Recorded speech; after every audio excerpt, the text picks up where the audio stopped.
What's up, everyone? Sorry I'm late. Oh, it's been a crazy day. It's gonna get even better. It's gonna get so much better. You know why? Because we got Aaron Maté coming on the show. He'll be on in about 10 minutes. Unbelievable reporter.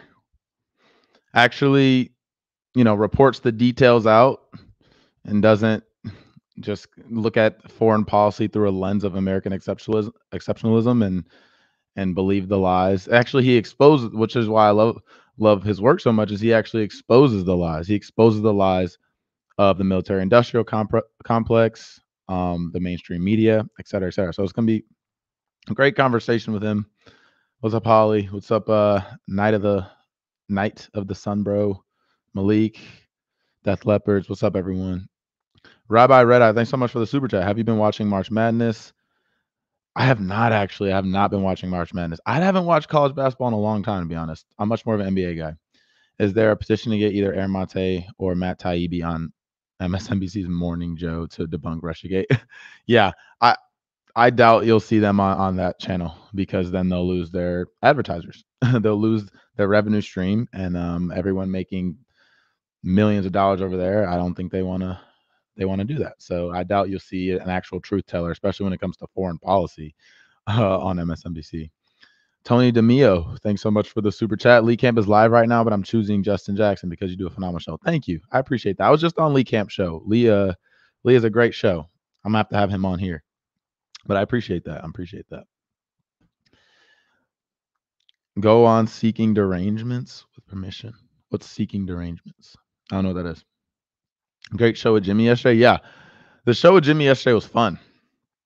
Jimmy's show's always fun, It's very relaxed. But you just get this feel of, I think a lot of people resonate with Jimmy because he comes and he sees issues, through working class people's eyes. And, I think a lot of the left, and this is something that I've come to discover, but I feel like a lot of the left, especially the people that are vocal and have, very large voices, a lot of times are, they speak with very educated language and, very like college educated language. But when you talk to Jimmy, like you're just talking to a regular guy. And, I think that's something that is why he has such a big draw. And obviously he's funny. So it's just a good time. It's just a good time to be on the show with him. I'm like eating popcorn because I'm hungry. My food just got here. I have like barely eaten all day, but I have to do the show. I got to show up for you guys. So I'll eat later. Let's see. It's gonna be a crazy day. We also have Jackson Hinkle from the Dive coming on later. We have People City Council LA. The guy who runs the account, his name is Richie. I think that's how you say it. He'll be on too, um, and it'll be really good. The Echo Park protest that happened a few days ago up there in LA. Jackson Hinkle was there. Actually got arrested, so we'll talk to him about that. And um, and then yeah, Richie, who runs People City Council LA Twitter account. Everyone go follow him on Twitter. Always kind of exposes what's going on, in LA with local politics, especially, with our mayor, Eric Garcetti. I mean, it was kind of hyper focused on Mitch Farrell, who's a city council member, with the Echo Park stuff. But pretty much everything that's been going on just throughout COVID, especially in the LA area, can kind of fall in the lap of Mayor Garcetti. And so he's been exposing him and his corruption a lot. He was actually Garcetti, the mayor of LA, was actually being considered for a spot in the Biden administration, and he got so much hate. They put those floaters out there. The Biden administration was kind of putting those floaters out there to see how would be received, and people hated Eric Garcetti because he's done a horrible job here in LA.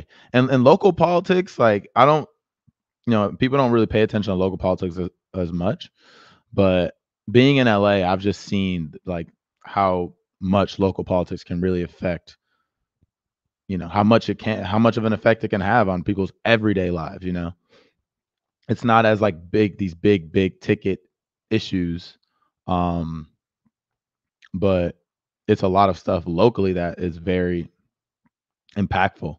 And so I love following. Yeah, People City Council LA they're a great follow, because I actually get to learn more about what's actually going on in LA.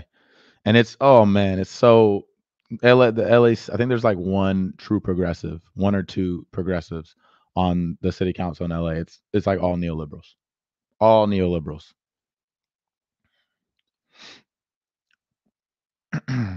Justin, it's 1:10 a.m. my time from Beirut, Lebanon. Wow. Thanks for watching. Thanks for tuning in, Lebanon. Do you find yourself talking politics with your teammates, or is it always religion and politics are not to be spoken in the workplace? Definitely not religion a lot, but we talk politics. I think ever since Trump, honestly, like people talk politics more now.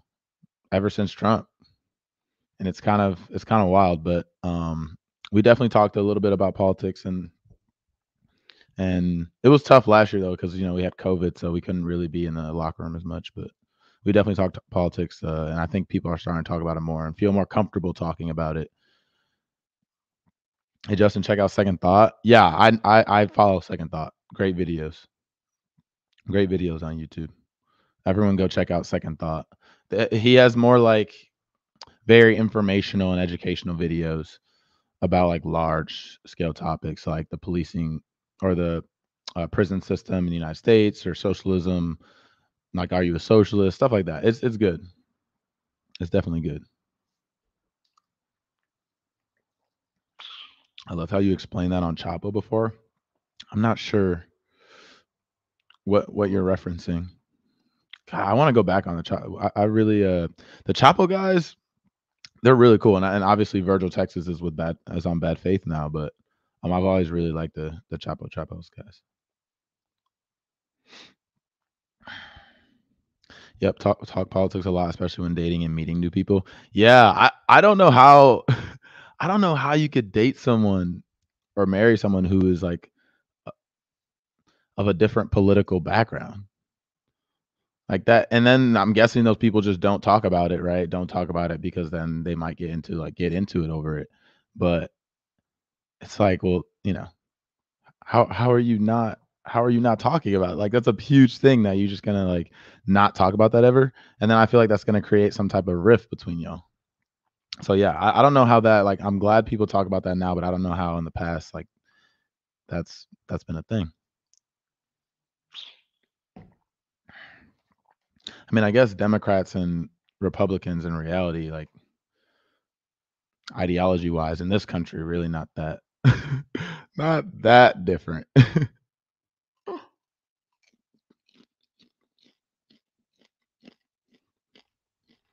Okay, Aaron will be hopping in here soon.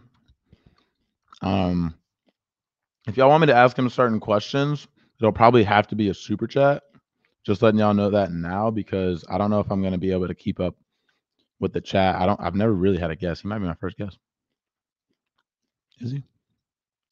But chomping in our ears, my bad.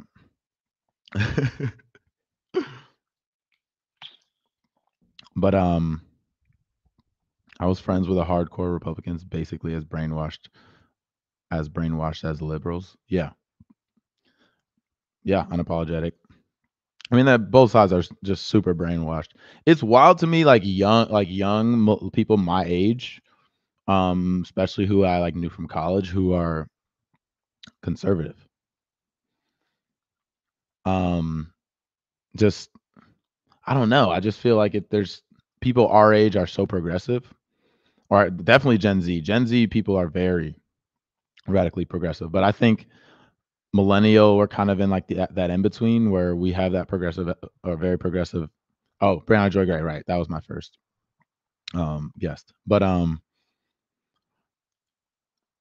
yeah, I don't know. It's interesting having those friends for sure, who I guess you kind of find out that aren't of like the same political background.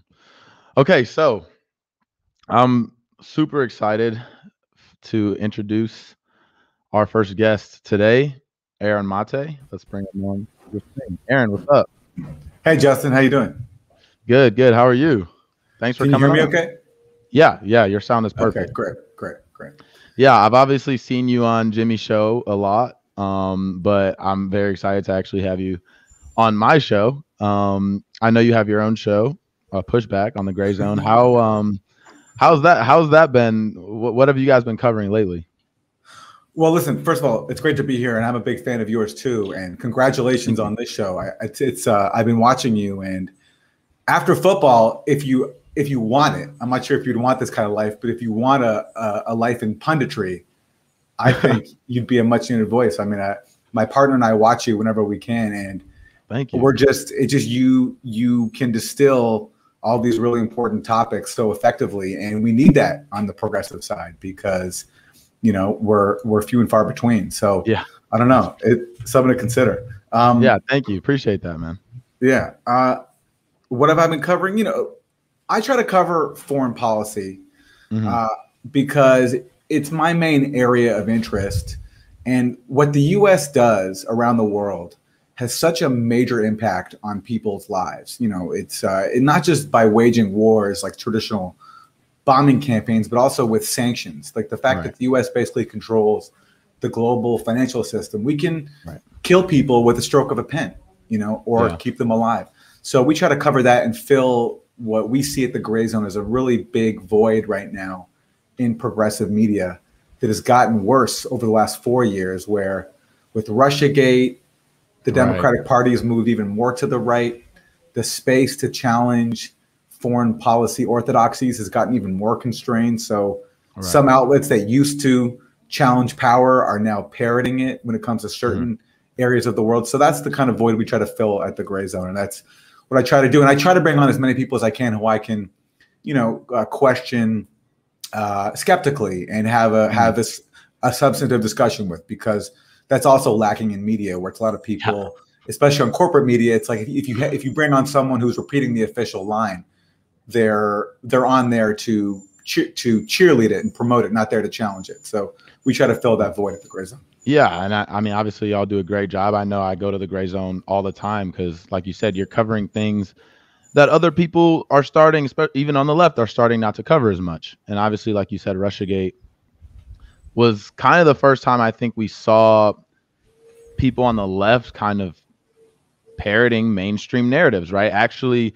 repeating what people from the intelligence community are saying and reporting it as fact, unskeptically, which was just like, for me, was unbelievable to see, because I'm like, we know the history of these in like Iraq, or like most recently, we're talking the mainstream press was literally stenographers straight from the intelligence community. Now we're doing the same thing. So I think that was something that I think really upset a lot of people on the left and was really eye-opening for someone like me. And you being one of those people that was actually out there reporting on that and debunking the mainstream narrative and taking hits left and right for it, right? But in the end, what happens? You're vindicated because you have principles and you're looking at it from a frame and from a scope of U.S. imperialism. So I'm going to, immediately I'm going to not believe the CIA and what the FBI tells me. And I'm going to actually try and report those facts out and see if they're lying or not. So what was that like for you, having to go through that? People are just coming at you, calling you conspiracy theorists, et cetera, when they're actually pushing a conspiracy theory.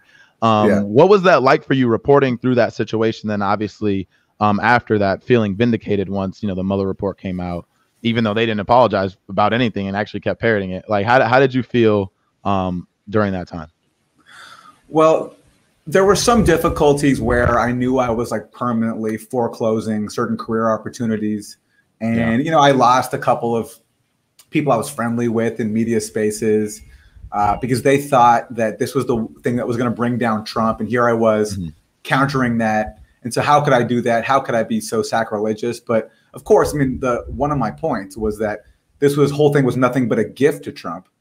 What could be a bigger gift to Trump than having his opposition fixated on a dumb conspiracy theory and screaming about Russian bots instead of talking about his actual policies and trying to convince people that Trump's opposition has better policies than he does. There was almost none of that throughout Russiagate. It was all just Mueller was going to save us. So that was one of many reasons to oppose this. So it was annoying.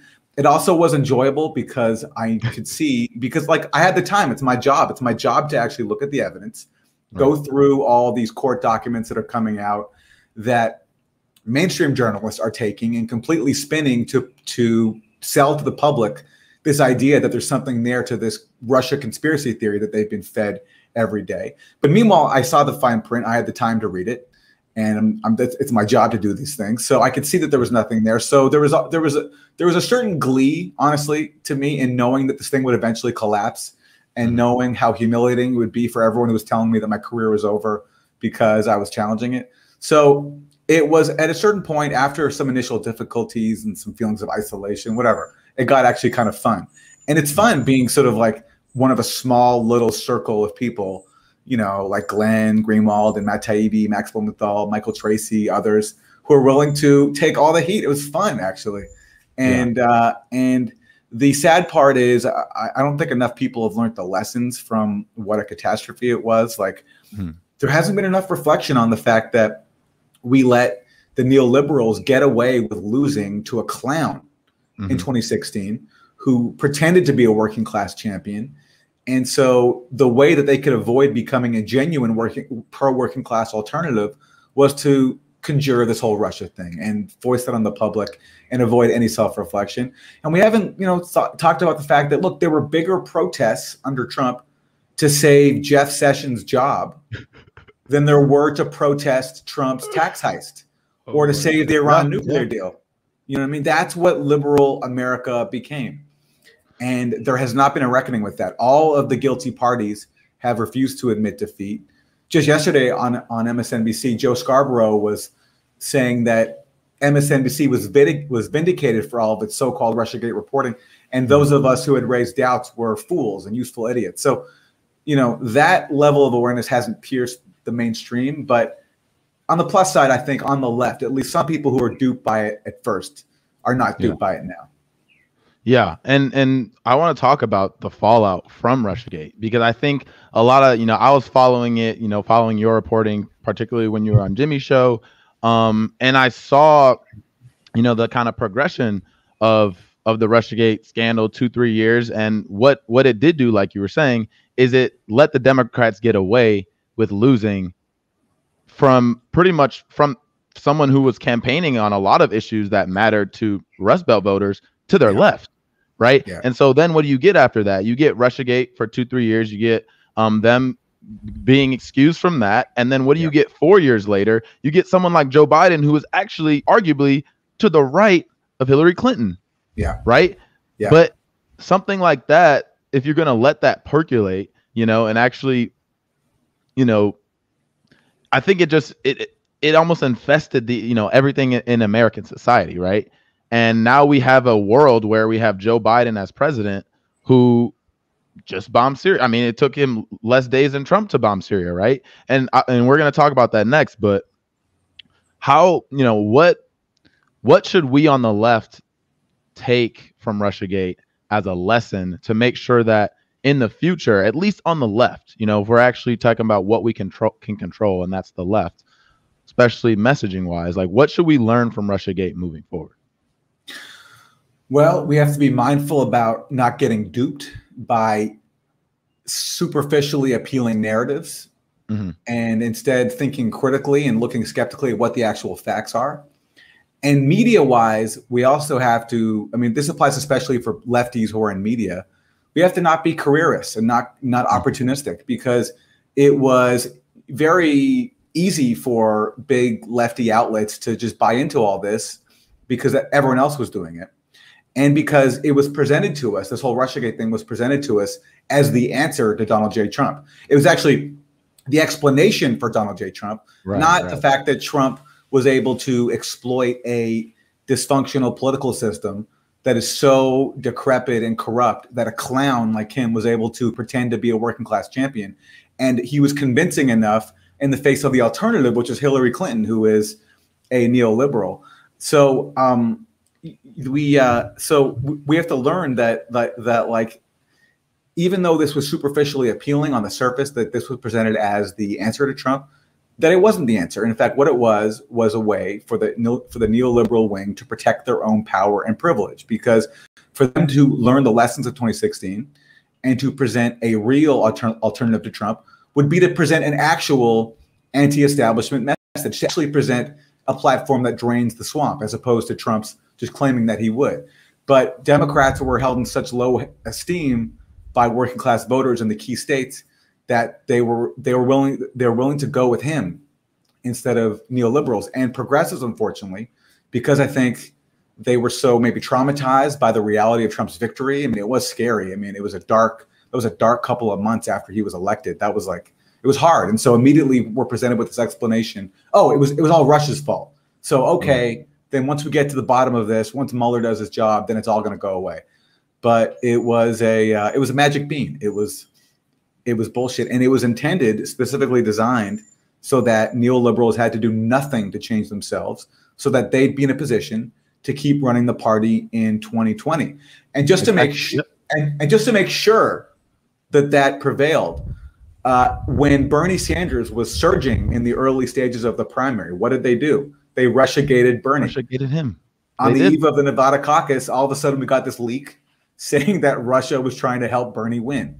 Because again, Russiagate was never about taking down Trump or anything real. It was an influence operation aimed at the U.S. public to protect the power and privilege of those disseminating it. And that was the Democratic neoliberal elite.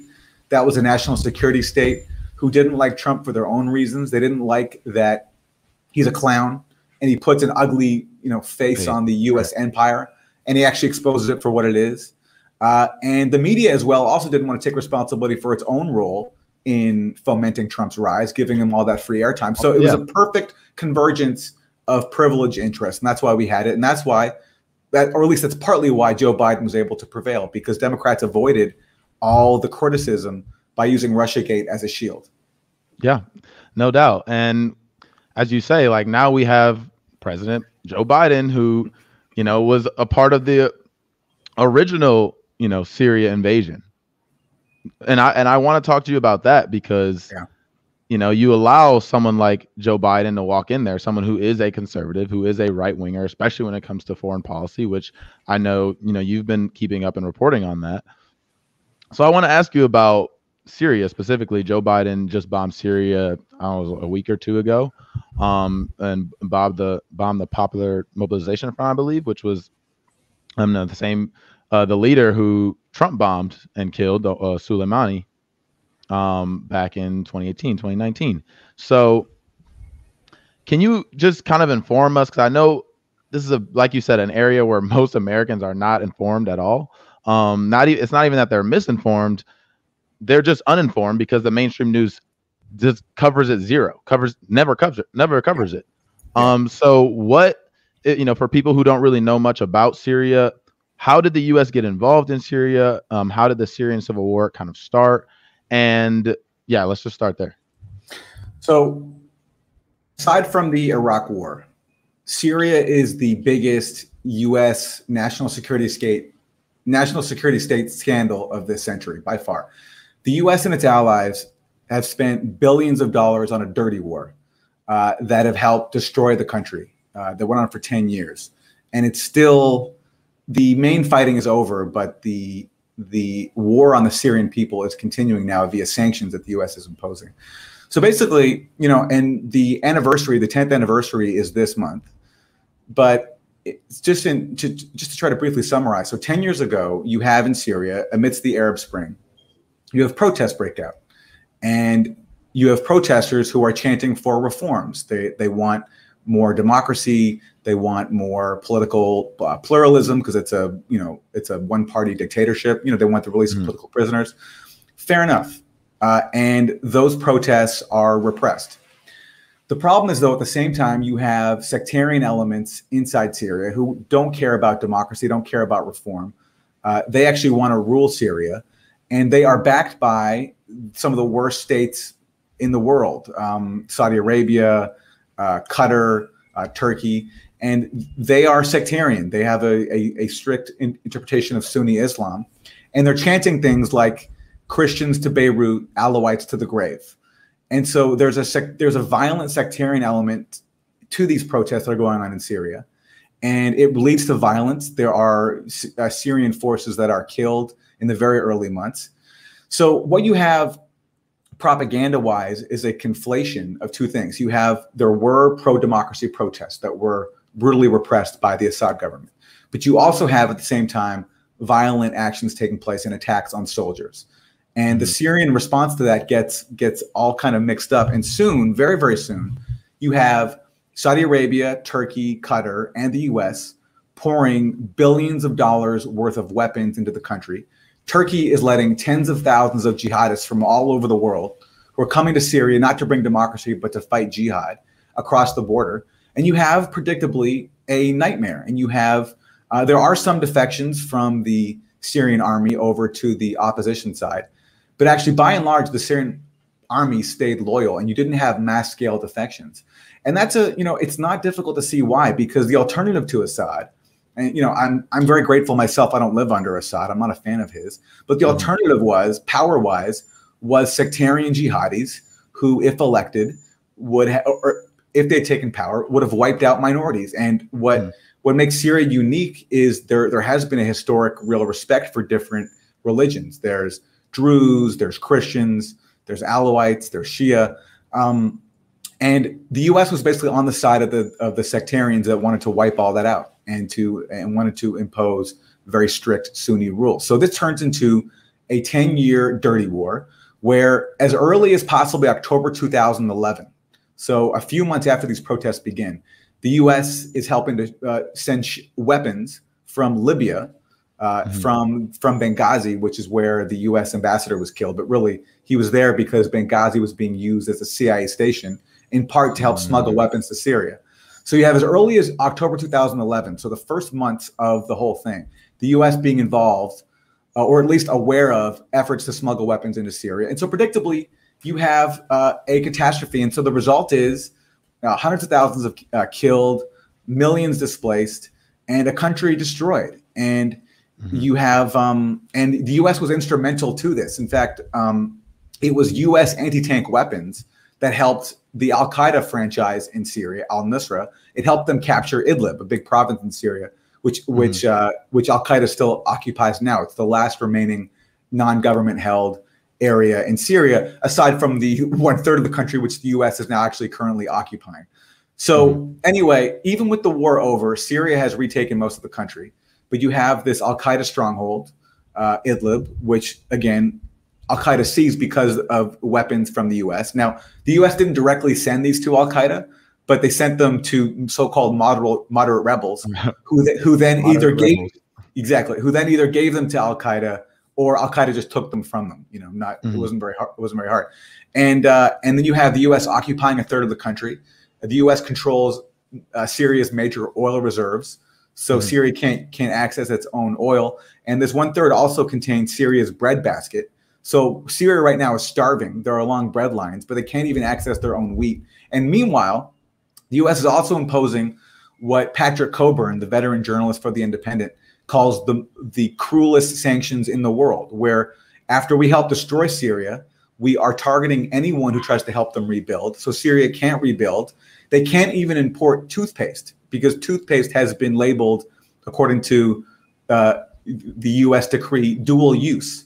So toothpaste might have a military function. So Syrians can't even import toothpaste. So after helping to destroy the country, we're torturing it more. And these sanctions were imposed under Trump, but Biden is continuing them. And there's no signs that he is lifting them. And it's just sadistic. Yeah, no, that is. And the real, like you were saying, the real effects that not only the, weapons and the war had on the people of Syria, but also the sanctions. And what you're doing is you're starving a people. You're starving them of resources, right? So people, when COVID started and people went to the grocery store and there was no toilet paper, right? There's no like you don't have that resource. There's nothing you could do about it. Now imagine that's medicine. Now imagine that's food, right? And we're doing that to other people. And that's just something that, it turns my stomach just knowing that there's people who are just so happen to be born there and not here that have to live under that oppression. And I want to talk to you about your interview with the former Syrian ambassador, because I mean, listening to that, and I encourage everyone to go to the Gray Zone and listen to that interview, because the way he was talking about this situation and about the war and about U.S. involvement was as if we had a right to be there. Exactly. You asked him a question about what if we had just not given the weapons? Yeah. And I'm interested if you remember his response, because to me it was unimaginable just believing that you can just say that, oh, if Turkey was already going to have weapons in there, Saudi Arabia was already going to have weapons in there, so we had to do it. Yeah. We had to do it. And what does that say to you about like the U.S. foreign policy and the way, like, our mindset when we approach issues where there's some type of dictator, some type of one party rule, who may be bad, like you said, who may be doing bad things to his people, but that doesn't mean we have a right to go in there and make it worse, which is what happened. So what were your thoughts on his like responses to your very valid questions about how we help destroy a country? Well, I think one of his responses was that even if we hadn't done nothing, as you said, Turkey, Saudi Arabia still would have put in weapons, which I find hard to believe. I think if the U.S. is the most powerful country in the world, and Saudi Arabia is basically a client state, especially back then, it wasn't really known for disobeying the U.S. So if the U.S. had told all these countries, assuming even the U.S. had any kind of separation from them, I don't buy this thing of saying, oh, they were doing it. We were telling them not to. We were saying, don't support Al-Qaeda. Don't let all these ISIS fighters across the border. Knock it off. I mean, they say they did that, but I don't, in the absence of real evidence, I'm not going to accept that on faith. And certainly, if the U.S. had really wanted them not to, I think they could have stopped it. And again, if the U.S. didn't want to be fueling a war, why are they sending in anti-tank weapons, which helped Al-Qaeda capture Idlib, as was predictable? That's what was needed to push back the Syrian government. And he also said that the U.S. had a right to intervene because Assad was destabilizing his neighboring states. And one thing I didn't say to him is that, well, by that logic, then Assad has every right to invade the U.S. because where did ISIS come from? Where did ISIS come from? The ISIS that took over a big part of Syria, took over Raqqa and other cities. It came from Iraq because the U.S.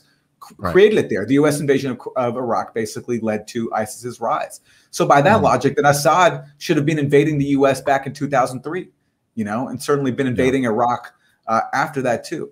And the notion that all this carnage would have happened if not for U.S. and for other foreign weapons, it's just ridiculous. I mean, it would have been probably ugly at first. People would have been crushed. Demonstrators would have been round up en masse. But it would have been like probably what happened in Bahrain, where at the same time as Syria, people were rising up against the Bahraini dictatorship. What happened there? Saudi Arabia came in with full support of Obama and crushed it, put it down. Within a couple of weeks, it was over. It's ugly, but it didn't lead to hundreds of thousands of people dying, millions of people displaced, a country destroyed. In terms of like what it turned Syria into, there was this UN report that I read which said that before the war, Syria had one of the finest healthcare systems in the region. It basically guaranteed more healthcare to people than the US does. And we destroyed that. We destroyed that. Now, Syrian doctors have to smuggle in parts to fix their medical equipment because we're banning it from being imported because of our sanctions. And so underpinning, the U.S. officials who did all this is just this imperial sadism. And it's the mentality not of a diplomat, but of a mafia don. It presumes that we have the right to destroy countries for whatever reason. And it had nothing to do with bringing democracy and freedom. It had to do with destroying someone who was in a camp that is a threat to U.S. and Israeli hegemony in the Middle East. Syria is allied with Iran, and it's allied with Hezbollah. And a predictable consequence of attacking Assad was bringing in Iran and Hezbollah, and it bled them. And I think that was part of the goal, in the same way that the U.S. wanted the Soviet Union to invade Afghanistan so it could bleed them there back in the 1980s. It's a similar kind of playbook. And now the playbook is, as the U.S. always does to disobedient countries, if you can't defeat them by force, then you make their populations suffer into misery. That's the playbook in Cuba for, you know, going back many decades now. Venezuela. With these brutal Venezuela. Same thing. I saw it firsthand in Venezuela. I was there, and I saw the impact. I saw people who, you know, they weren't necessarily big fans of Juan Guaido, the U.S. puppet, but they also just wanted to live normally. They wanted to be able to download apps in the App Store that they can't get because they're under U.S. sanctions. You know, so it works. You sort of starve people and you squeeze them into submission. Now, of course, in Venezuela, there's a huge, massive population that will not give in. I saw them personally, and we'll never see those people on TV. They don't speak English. They don't have light skin, so they're not going to be interviewed on major corporate networks. But so they're not going to give in. And the resilience of Venezuela, like Cuba, has been pretty amazing. And in Syria too, you know, people know what's being done to them, and they're not going to give in because people have dignity and they don't want to. Not everyone wants to live under the rule of the mafia don. But what's amazing is how our media acts here. Our media acts, it demonizes the people who are squeezing and try to find a mention of the U.S. sanctions in U.S. media now. If you read an article about Syria, it's always buried at the bottom. The situation is worsened by many factors, including U.S. sanctions. It should be the fucking it should be the headline. It should be the headline. Exactly. And I want to go to something that happened when Trump was president, and I remember this vividly. But when Trump first bombed Syria, I think it was a little bit later than Joe Biden. Joe Biden took like 30 days. I think Trump took like 35 or 40. But this was truly the moment that Trump became president. And this is what a lot of people were saying. And I actually want to play this clip because it's stunning. It's truly stunning. But I want everyone to remember this moment. Of the Trump presidency, what changed last night? I think Donald Trump became president of the United States. I think this was actually a big moment because candidate Trump had said that he would never get involved in the Syrian civil war. He told President Obama, you cannot do this without the authorization of Congress. He seemed unconcerned with global norms. President Trump recognized that the president of the United States does have to act to enforce international norms, does have to have this broader moral and political purpose. President Trump realized, as every president has for many decades now, that presidents always believe they have inherent legal authority as commander-in-chief, and they don't need to go to a pesky Congress every time they want military force. It's entirely true that candidate Trump felt differently. Candidate Obama felt differently than President Obama on these issues. So I think that what is interesting is even the way in which he justified his actions. It's crazy to me when they just say the quiet part out loud. Yeah. Right. Yeah. And they accidentally tell the truth. He accidentally told the truth there. And it's that it doesn't matter who the president is. We will wage wars and we don't need Congress. Forget the Constitution. The president has the right and the ability and the moral responsibility to bomb whoever the hell he wants to bomb. Yeah. That's essentially what they're saying. Yeah. And this guy is looked at as a journalist. Someone like this guy and you are looked at in the same profession. Like the fact, like how does that make you feel seeing that and knowing that millions of people are seeing that, and then you have your reporting, I'm sure, suppressed, like all of us on the left. Sure. When you're actually reporting the truth. It's funny. There's no other profession except for politics where you can be, where the people who function in a way that is the polar opposite of what their true purpose of their job is are the ones who get rewarded and elevated. There's nothing like it. It's like if you were in Hollywood, if you were a shitty actor, you get starring roles, you know? Yeah. It's crazy. And of course, and this, you know, that actually incident goes back to Russiagate because that was in April 2017. That was, you know, Russiagate was in full swing. Trump was being accused of being a Russian puppet. There's talk, there's calls going for a special counsel. And then you have this allegation of a chemical weapons attack in Syria in a place called Khan Sheikhoun. And everyone's saying, you know, Trump's got to do something. And also Syria happens to be a close ally of Russia. And Russia actually was in Syria intervening on behalf of Syria in the dirty war. So for Trump, now I'm not saying he would have done anything otherwise, but at a time when he's being called a Russian puppet, and if he wants to disprove that, he had all the more incentive to show, hey, look, I'm no Russian puppet. Look, I'm going to go bomb Russia's ally in Syria right now and show how tough I am.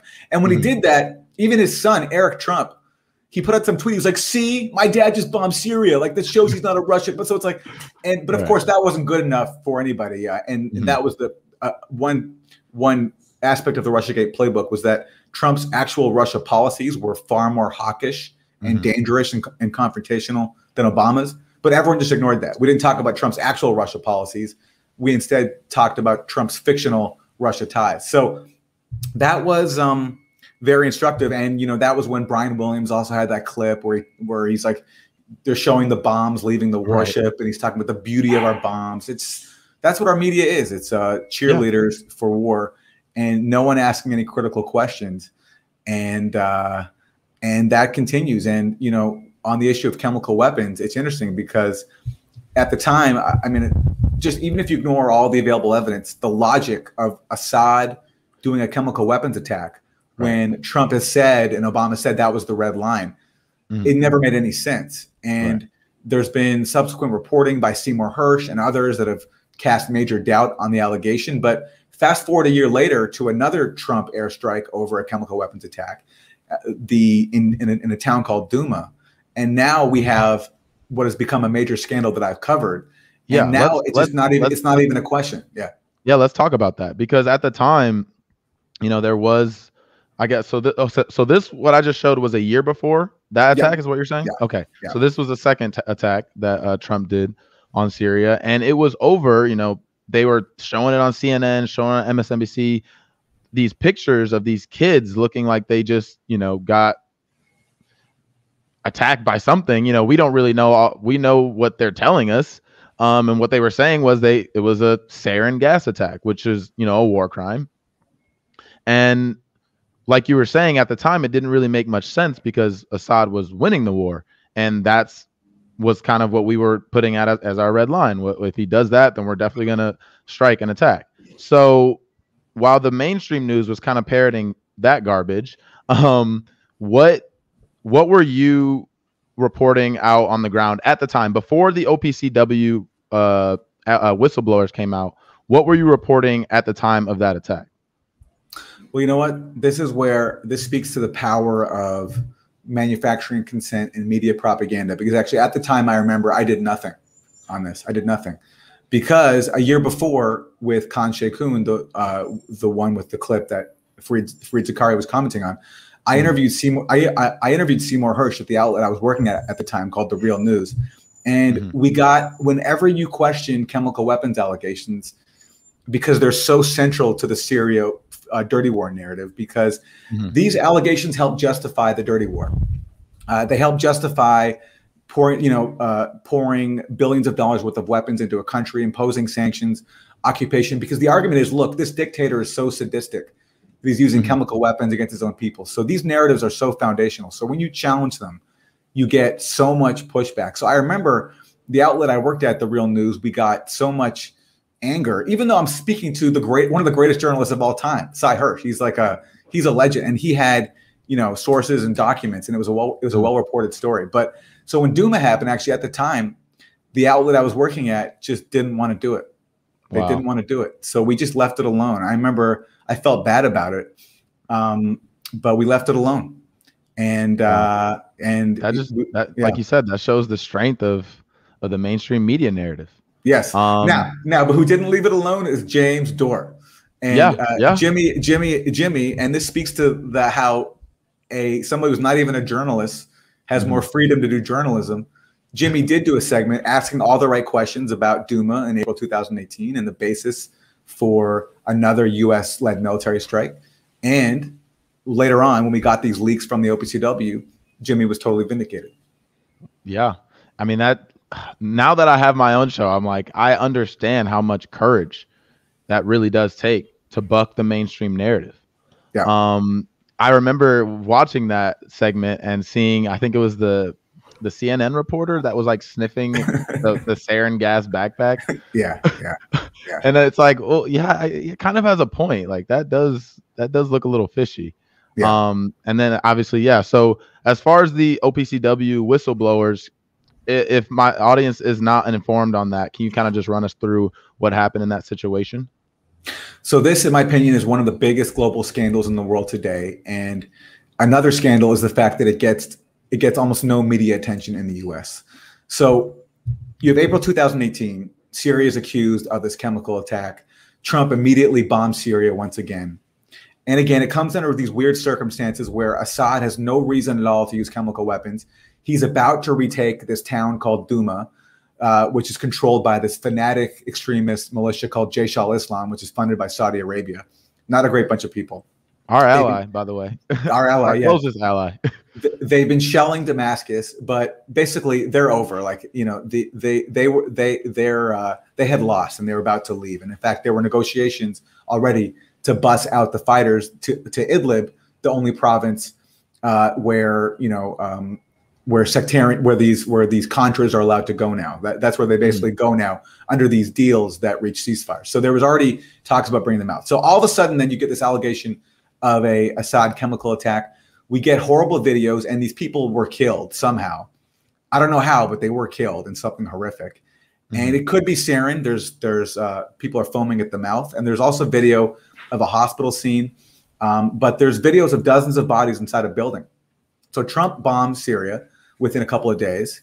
But then something happens that has not happened yet, or at least did not happen the year before, when it came to the Khan Sheikhoun alleged chemical attack, which is that the OPCW is able to get its inspectors on the ground to investigate, because now Douma has come under Syrian government control.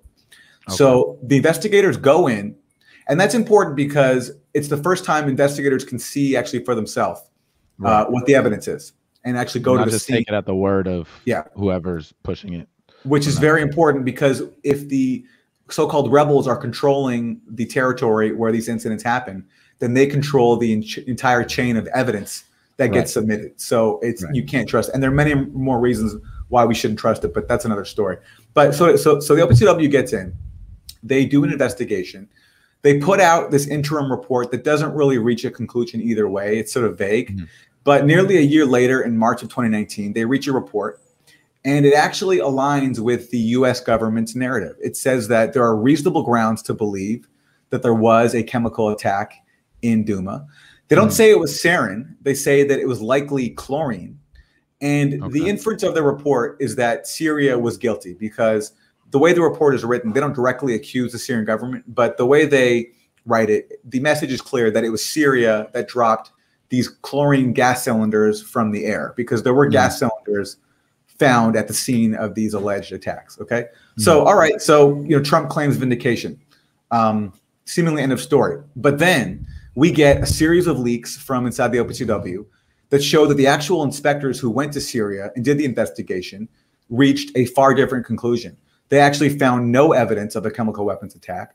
They actually found evidence that cleared the Syrian government of responsibility. And they even wrote up their findings in a report. But once they submitted that report for publication, people above them tried to change their findings and insert claims that they did not reach, that were not substantiated by the actual evidence. And then when that got stopped, then the original report got basically canceled, got suppressed. And that's when we got the public reports that we saw at the time. And the only reason we got these buried reports was because they were leaked, because people inside the OPCW were protesting that their own evidence was being censored. And we also got leaks showing that the actual inspectors who went to Syria, that they were taken off the case, and they were replaced by a bunch of people who didn't set foot in Syria. So you had basically a cover-up. And there was even a meeting of U.S. officials where U.S. officials came to The Hague while the investigation was going on and tried to influence the inspectors to reach their own conclusion. So it was a complete cover-up, and all these leaks show that in great detail. It's unambiguous. There's the report that got censored. There's a whole bunch of emails showing complaints about the doctoring of findings. Like, it's all there. And what has the response been? The OPCW has refused to acknowledge the evidence that was suppressed, and they've instead attacked the inspectors who challenged the cover-up. And the media has completely gone along with this cover-up by ignoring the story. Yeah. Has there been any mainstream media coverage of this whistleblower report? In the UK, there's a columnist named Peter Hitchens who's written about it for the Daily Mail. Robert Fisk, who is a veteran Middle East correspondent, he actually passed away a few months ago. He wrote about it too. And what's interesting about him is that actually he got into Duma right after the incident, and he interviewed people in the hospital where people were filmed being hosed down with water. And the doctors told him that incident was staged, that the victims were not treated for chemical weapons exposure. They were treated because they were exposed to smoke and dust from bombing. So Fisk actually was the first person to raise doubts and countervailing reporting. And so he wrote about this when these leaks came out because he was vindicated. But other than that, I got one article on it in the Nation magazine in the US, but that's not really the mainstream. It's mainstream adjacent. But aside from that, completely ignoring the story. And it's just pure manufacturing consent, because to acknowledge the story, it undermines so many core narratives. It undermines the narrative of Assad being this like crazy dictator who gasses his own people, and that justifies our dirty war. And it also shows that we are such bullies that we are pressuring a global chemical weapons watchdog to justify our wars. So it's just too big of a story to acknowledge. So hence it calls into question everything that they've reported in the past. Absolutely. Does it not? Absolutely. And I think you're right, as this is such a huge scandal that probably is one of the biggest one that hasn't been talked about.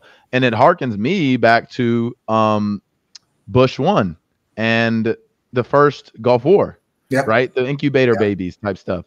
That's literally manufacturing consent. Then it's pushed by the mainstream media. In this situation, just completely ignored. And you can justify sanctions that kill people. You can justify bombs that go and kill people, right? And it's always funny to me that their solution to a dictator who, even take them at the word, is gassing their own people. Their solution is to then go bomb those same people. Yeah, exactly. As if that's going to make it any better. Yeah, it's so sadistic and cynical. Yeah, I just it's hard for me to hear all this stuff, because to me, like, you just have these arbitrary random boundaries that were created in time and space. But I still care about people in Syria. I still care about people in Libya. Why? Because they're just people, right? Yeah. They didn't choose to live under that government, right? And so it is really sickening for me, and I'm glad you're reporting on this. I encourage everyone to keep watching Aaron's reporting. It's actual real report. If you actually want to know what's going on and what the U.S. imperialist state is doing around the world and all the havoc it's wreaking around the world, subscribe to the Gray Zone. Subscribe to the Gray Zone, because they're actually doing real reporting. So, I mean, is there anything else on that topic? I know when you were talking to Robert Ford, you brought this up towards the end of the interview. And what was his response to the Opcw whistleblower report? He claimed that he hadn't heard of it. And he's supposed to be an expert. He's supposed to be an expert on Syria. He's the former ambassador to Syria, and he hasn't heard of this major global scale. Look, to his credit, it hasn't been reported in the mainstream media. So if you're just reading the New York Times or the Washington Post, you wouldn't have heard about it. But whether he's heard of it or not, confronting with the reality of it is just too inconvenient. And you know what? It's important to tie this to home, because this all comes back to the U.S. as well. What if we didn't spend billions of dollars arming sectarian fanatics in Syria and use that money to give people healthcare and jobs at home? Right. But it's all part of the same thing. And to avoid taking care of our own people here at home, we portray ourselves as this benevolent ruler of the world that has to go in and save all these countries from their dictators. And spend all of our money on foreign wars and occupying foreign countries and all this stuff. And it's a way to avoid actually being responsible for our own people at home. The U.S. ruling class would rather rule over foreign people and make them suffer than care for its own people at home. And so it's just that's why it's important to call this stuff out. It's not just, it's foreign policy isn't talked enough. It isn't talked about enough on the left in the U.S. And I hope that changes, because it's very much connected. The character of the U.S. abroad is totally reflected in how we treat our own people here at home as well. I'm interested. You said you spent some time in some other countries. What are their views on America? Do they separate like America, the government, from America, the people, or is it pretty much they just see America as kind of one whole, I don't really want to say monolith, but one whole entity? And like, yeah, how are we, especially in like Latin American countries or like Middle Eastern countries, like how are Americans viewed over there? Well, I'm always surprised by how many people draw that distinction. It's actually very humbling that people who are subjected to such suffering and such unnecessary suffering that they haven't, as you said, they haven't done anything except living in a country with a government that interferes with the U.S. hegemony, and yet they have to then suffer from lacking access to medicine and food. But I'm always amazed at how many people I meet who are able to separate between the U.S. public and the U.S. government, and in fact, who are able to see the U.S. public as victims of their own government as well. And there were they can see something we can't. yeah. And Venezuela, there were efforts really to actually intervene in the U.S. in the sense that under Chavez, the U.S. sent subsidized heating fuel to low-income communities in the U.S. And that was an act of solidarity. And that was a goal. It wasn't just humanitarian. There were, Venezuela really saw, low-income people everywhere as linked and wanted to establish solidarity across borders. And so it was a program to do that. So that was Venezuela's way of interfering or intervening in the U.S. by giving, subsidized fuel to people. So that's, and I'm always humbled whenever I hear that. And I haven't been to enough places. I'd love to go to more, but I've heard that in Gaza, the worst places that are subjected to the worst torture in the world. You always hear that our quarrel is not with the U.S. people, it's with their government. Wow. That's incredible. I mean, good for those people. Good for those people. Like I said, that's something that people in this country can't even understand. And we also in this country can't draw that distinction in other countries. If we don't like the Russian government, oh, it's just we don't like the Russians. If we don't like the Iranian government, oh, we just don't like Iranians. Yeah. You know what I mean? And it's disgusting. It's very disgusting. And I mean, it's the same thing that you see in this country with, racist government. I mean, Joe Biden, you have people that are over racist, but then you have people who have racist policies as well.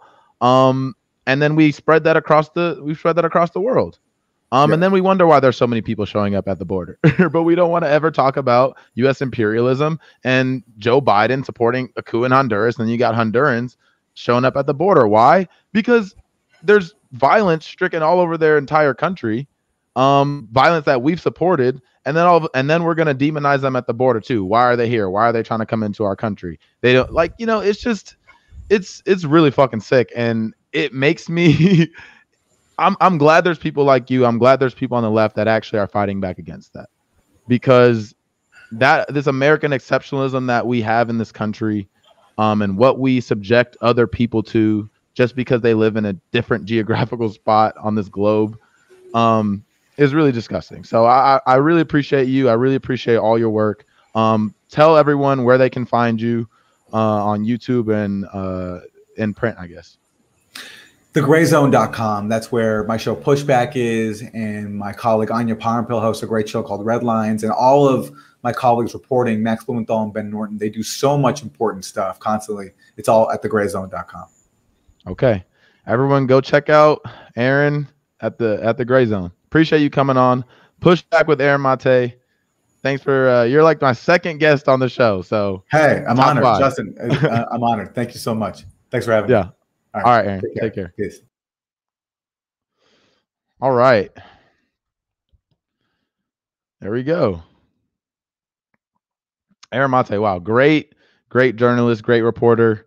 Yeah, what he's doing, obviously he's gonna get constant flack for that. He's gonna get shadow banned. He's gonna get pushed down. He's gonna get called a conspiracy theorist. He's gonna get called everything in the book.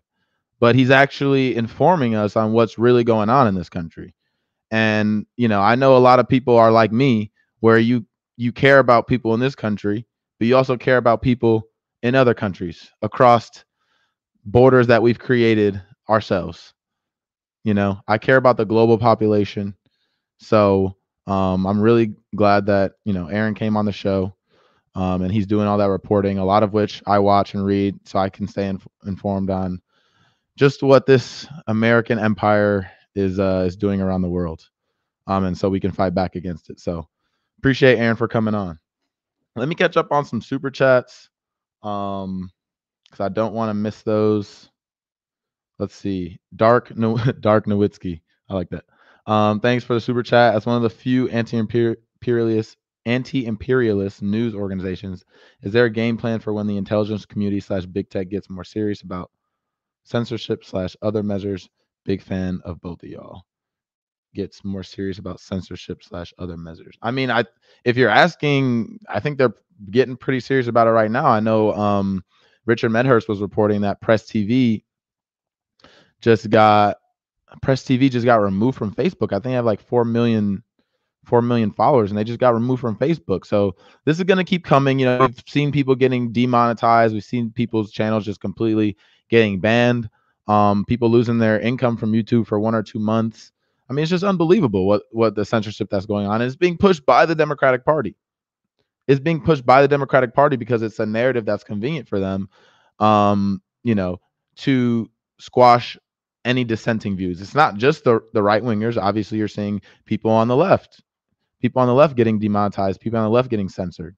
And that's perfect for the Democrats because they can, you know, this is like what Neera Tanden did. The first time I tagged Neera Tanden and exposed her on Twitter, what did she do? She just blocked me. I don't exist anymore. I don't exist anymore. And that's what they're trying to do. They just want to block out all the views that they don't like. So yeah, I think they are pretty serious about it. Sage and Fool, thanks so much for the super chat. I would be interested in oh, my bad. How'd you guys like the interview? I definitely need to get better interviewing, but it's kind of my first time, and I look up to Aaron a lot, so I was a little nervous. Sage and Fool said, I'll be interested in Aaron's opinions of using Bitcoin as a mechanism for opting out of the economy that fuels corrupt politics and is maintained via military-industrial complex. Okay, I'll ask him that next time I have him on. I'll definitely ask him that next time I have him on. So, okay, I think I'm caught up there. So, in about 5 minutes, actually, let me see. It'll be like either 4:15 or 4:30. We're gonna have Jackson Hinkle on. We're gonna have People's City Council LA on. So they'll be on next, and we'll be talking about Echo Park and just everything surrounding that. Jackson got arrested for reporting there. So we'll talk to him about that. And we'll talk a little bit more about LA politics with People's City Council LA. Because like I was saying earlier, I think local politics is really important. And I definitely, when I came to LA, I didn't know, you know, I'm from Chicago. So I looked at LA and I was like, oh, it's Hollywood, you know, Santa Monica, the beach, like all these great things. And so that was my view of LA. And then I got here and then I saw, you know, the real amount of desperation and destitution that, you know, is in a lot of certain neighborhoods in downtown LA. They're gentrifying a lot of neighborhoods now, but you see it's very downtrodden, and I definitely did not understand or know why LA was like that. And now that I know more about LA politics and I know that they're pretty much run exclusively by neoliberals, now I understand why LA is like it is. LA could be this huge bastion for progressiveness. You know, the culture is very progressive. The culture is very progressive, but the politics are not. They're very neoliberal, which is conservative, which is why you have LA in the shape that it is with so many, I think the highest homeless population. I'm telling, the infrastructure is terrible. The transportation looks so old, like it hasn't got updated in decades. Like it's just bad. And then what do you get? You get the right wingers that could be like, oh, what do you want? High taxes like California? What do you want your city to turn out like LA? So then they give the right wing an excuse to tell their base and rile up their base and say, you see this high tax area like LA and look at what it turns into, has the highest homeless population, et cetera, et cetera. Look what happens with crazy radical left policies, even though the policies of LA are neoliberal. which is conservative economically. So Ray F said, I live in LA. You are absolutely correct. Yeah, it's wild seeing what LA has become. And of course, like I said, they're gentrifying everything now. So they're just going to keep pushing the homeless people into, smaller and smaller sections. And they're also going to just keep creating more and more homeless people because people can't afford a damn apartment in LA because it's so expensive.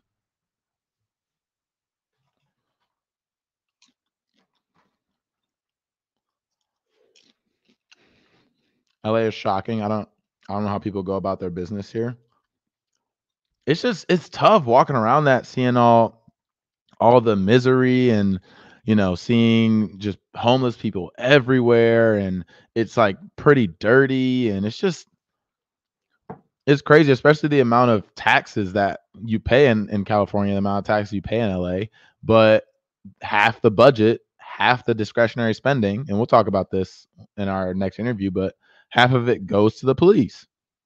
Half of it goes to the police.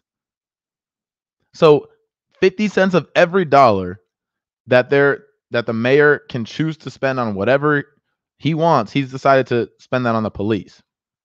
And we're going to talk about just how much money it costs, for the police to have helicopters and just hovering above protesters for literally no reason at all, to have these cops that are armed to the teeth like they're in another country, which is also bad. They shouldn't be in those other countries either. Okay, give me a sec. I gotta I'm gonna get Jackson Hinkle in here. Send the email. Okay, hold up one sec. We're gonna bring our guests in a sec.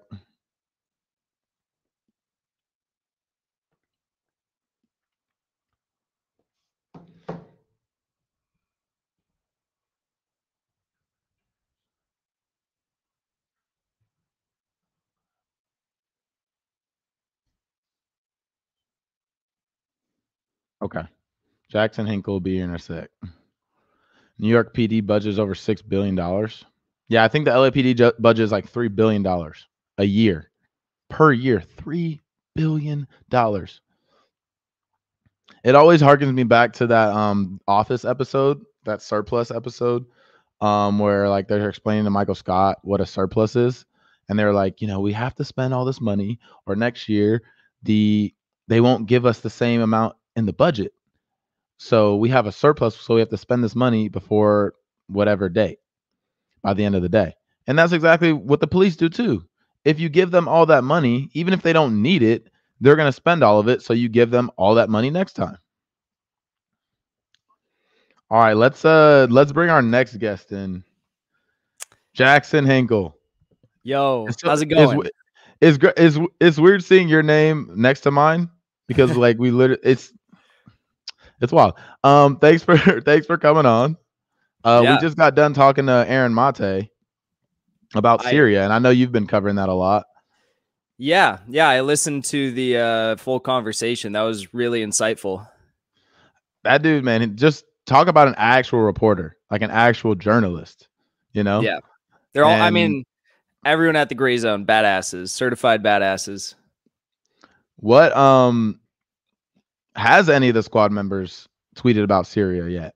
I still don't think so. Well, Ilhan Omar, put out a pretty lighthearted tweet about what went down. AOC didn't say a word. I don't believe Ayanna Pressley said a word. Most of them didn't say anything, but the most important part is that none of them even talked about the AUMF or the Iraq war authorization, which is what is allowing Biden to technically semi-legally bomb Syria without congressional approval. Right. It's sad that we have literally zero left representation in Congress when it comes to foreign policy. Yeah. No, I mean, I think foreign policy should be probably the most important litmus test for any leftist candidate, which is why I always find it hilarious when, I mean, I'm sure you've probably had this, like, people reaching out to try and get an interview on your show for like running for office. And it's like, a lot of these people don't have anything about foreign policy on their websites, on their campaign websites. And I'm like, you're really going to come to me or to you without having any foreign policy on your website? Are you serious? Exactly. It's wild. And but it's because there's no requirement. There's no requirement, even on the left, for people to be against illegally bombing Syria, right? How many people have talked about how many people on the left have talked about the fact that none of the squad has talked about Syria? After 2-3 years after they were calling Trump, the Mad King president because he bombed Syria. Yeah, well, what I don't get is I mean, like, how much outrage there was over that and how silent the squad has been. But like, so many political commentators that tried to act as, like, objective people who are just calling balls and strikes, like they completely ignore, they put the blinders on for anything that would paint the squad in a negative light. It's like, we literally almost passed like a censure resolution of sorts. The War Powers Act, we almost passed one of those for Trump's illegal bombing of Syria. So why can't we do it over this? Like, this is the same exact thing, but worse. Biden did it sooner than Trump in his presidency and killed 22 people. Yeah. And I mean, now how many countries are we sanctioning? I mean, there's the major ones. We're definitely sanctioning Iran. We're definitely sanctioning Venezuela. We're definitely sanctioning Syria. We're definitely sanctioning Yemen. Right? Yeah. And we just talked to Aaron Maté about what those sanctions actually do to people. Oh my God. It's insane. Like, I didn't understand how murderous, U.S. sanctions are until I started diving into it and reading what people like Elena Duhan, who works at the United Nations, have been uncovering about U.S. sanctions and allied government sanctions on sovereign nations. It is incredible. Like, it just completely, well, I mean, in Venezuela's case, it crippled their economy by 99%, according to the United Nations special report on sanctions. So it's like, it ruins economies. And then you have the mainstream media that points to these economies and they're like, see, socialism just doesn't work, everybody. It's a complete failure. It doesn't work. Yeah. And it's like, they're like, look, they're printing all this money and inflating their currency, and now everything costs $2,000 or et cetera, et cetera. But when you destroy their economy and they can't just print money and do the shit we do here, like, they have to use other solutions. And then, like you're saying, we paint their economies as the reason why we can't get Medicare for all. We can't have some type of socialist, like Medicare for all, free public college, any of these actual socialist policies.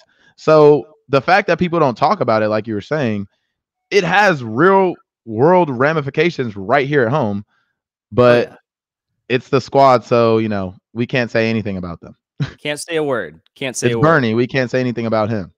Yeah. Yeah. No, same thing. I mean, like, and I covered this yesterday, but in Biden's first month in office, right, with his Secretary of Defense, who's a former board member of Raytheon, they approved almost $570 million in Raytheon contracts and contract modifications in 1 month. In 1 month. And that's just one company. So imagine, like, all of the money that we spend on a daily basis to bomb innocent civilians in sovereign countries. And then Joe Biden gets out there and tells us that he can't add on that extra $600 of a stimulus check. It's wild. It's just too much. It's just too much. Yeah. No, I mean, living in this country sometimes it's tough. It's tough. So the other day, we're going to bring People's City Council LA on here in a sec, but I kind of want to first get your take on, how the Echo Park protest was, and like what ended up happening. If anyone doesn't know, Jackson ended up getting arrested protesting and being a journalist there at that protest. So what was that like? Like, how did it start? What was the vibe like? Was it I mean, it looked peaceful to me. And the fallout, I guess, at the end when everyone got arrested.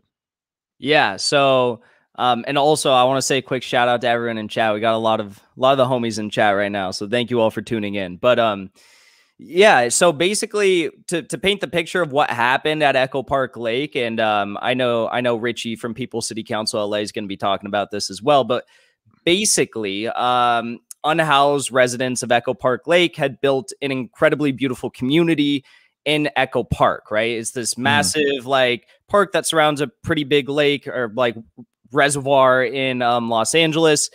And they had developed gardens. They were trading amongst one another. They were completely self-sufficient, and there was no crime. Like it was very, I mean, like living amongst a group of people like that, it was very strict rules in there. No BS was tolerated. It was a good group of people.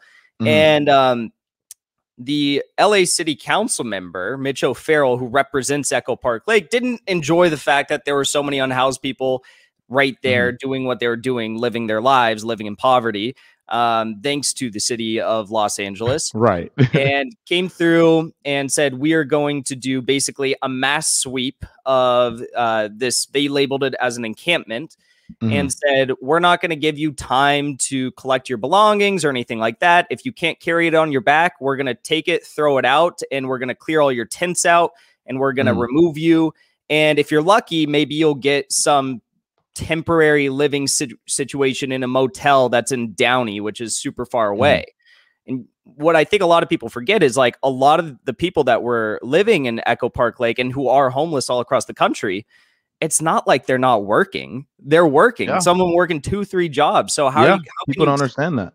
Yeah. How can you expect someone to be moved to Downey and still be working in Echo Park Lake where they live? It's crazy. So it was actually a vigil that we had that night at Echo Park Lake. So it wasn't a protest. There were a few speakers. Some people were doing some chants, but it was really mellow. Like I remember I walked up, I saw Erica Maribel from Soapbox was there, and Ryan Wentz from Soapbox. I think he was like supposed to cruise, but he ended up not coming. But we were there, and I was like, damn, this is like really mellow. There's not a lot going on. And we were just trying to be there, stand in solidarity with our unhoused brothers and sisters who are at Echo Park Lake, and basically say, we're going to stay here until the police leave or until they arrest us, you know? Right. And that tactic had worked the night before. Right. Protesters or people who were participating in the vigil, I guess, were successful in protecting Echo Park for the residents for one extra night. But the night I went was when the police really cracked down. They kettled us into a small area on like a little 2-lane street, and they just arrested all of us one by one. I think there was 182 people who were arrested in total. Wow. That's nuts. So they kind of cordoned you guys off into like one little section and then just started grabbing people?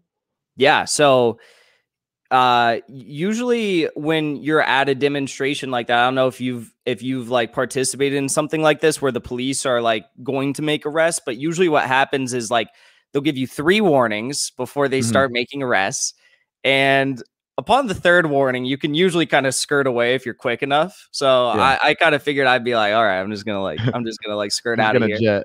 Yeah, because I had my sister's car and had to get it back to her because she was working the next morning. So I told her, I was like, I'm not going to get arrested. I'm not planning on this. Like, it's okay. Don't worry. I would like to use your car because we were driving back down from Sherman Oaks. And then what happened was myself, I'm not going to incriminate anyone else if this is illegal. I don't think it is, but we were all shining like flashlights in the cops' eyes. And we were shining flashlights because they were filming us. They had little handy camcorders and were filming all of us protesters. So we were shining lights at them and shit. And apparently that pissed them off. So they declared an unlawful assembly. They rushed like 50 or between like 50 and 100 more cops behind us on this like closed off street through an alleyway. And there was no way any of us could get out. There was one person who did skirt out, but like that was it. Yeah. And so they declared an unlawful assembly, arrested all of us, beat some people. I got a less lethal gun put to my face by one of the cops because I asked him, can I leave? I'm pressed. And apparently that was the wrong question to ask. And yeah, the funniest part of all was People's City Council LA put a photo on their Twitter of the cops shining those same flashlights at the protesters that same night. So, you know, I guess they can do it, but we can't. Right, exactly. Wow. And so he put a less lethal gun to your head. Yeah. So that's like so fucked up, bro. Yeah. Even if he had shot it, I mean, even if it's less lethal, I mean, that still could really injure you bad, if not kill you. Yes. You probably remember the pictures from the George Floyd BLM protest this summer when like people were getting those bullets like lodged in their forehead and like lodged up their eyes and shit, and they went blind after the fact. It's like those can do real damage. They have metal backings, but the front is like a rubbery plastic sort of material. But they can do a lot of damage. When you're pointing it at someone's face, point blank range, it's pretty frightening. Just the mindset of the cops, man. That shit is fucked up. Like real shit like that. It really does feel like there's just this complex that all of these cops have, and they really do have this culture that, you know, if they're in that situation, they're in that situation, there is no good cop because they're all going to protect each other. Even if, you know, they're going to declare an unlawful assembly because of what y'all were peacefully protesting, but they can just declare that. And then things usually get violent from there. And that's just the situation of having, you know, a fascist police state, and shit that we do overseas then translate to what gets done to us. And that's, you know, that's just the way it is in this country. And people have to kind of come to terms with that. And I think the George Floyd protests showed that. And now, but they're still doing it. So like, what is protesting even doing at this point if they're going to still, you know, point a rubber bullet to you point blank range in your face when we saw from 20, 30, 40, 50 feet away, it can take someone's eye out. Yeah. Yeah.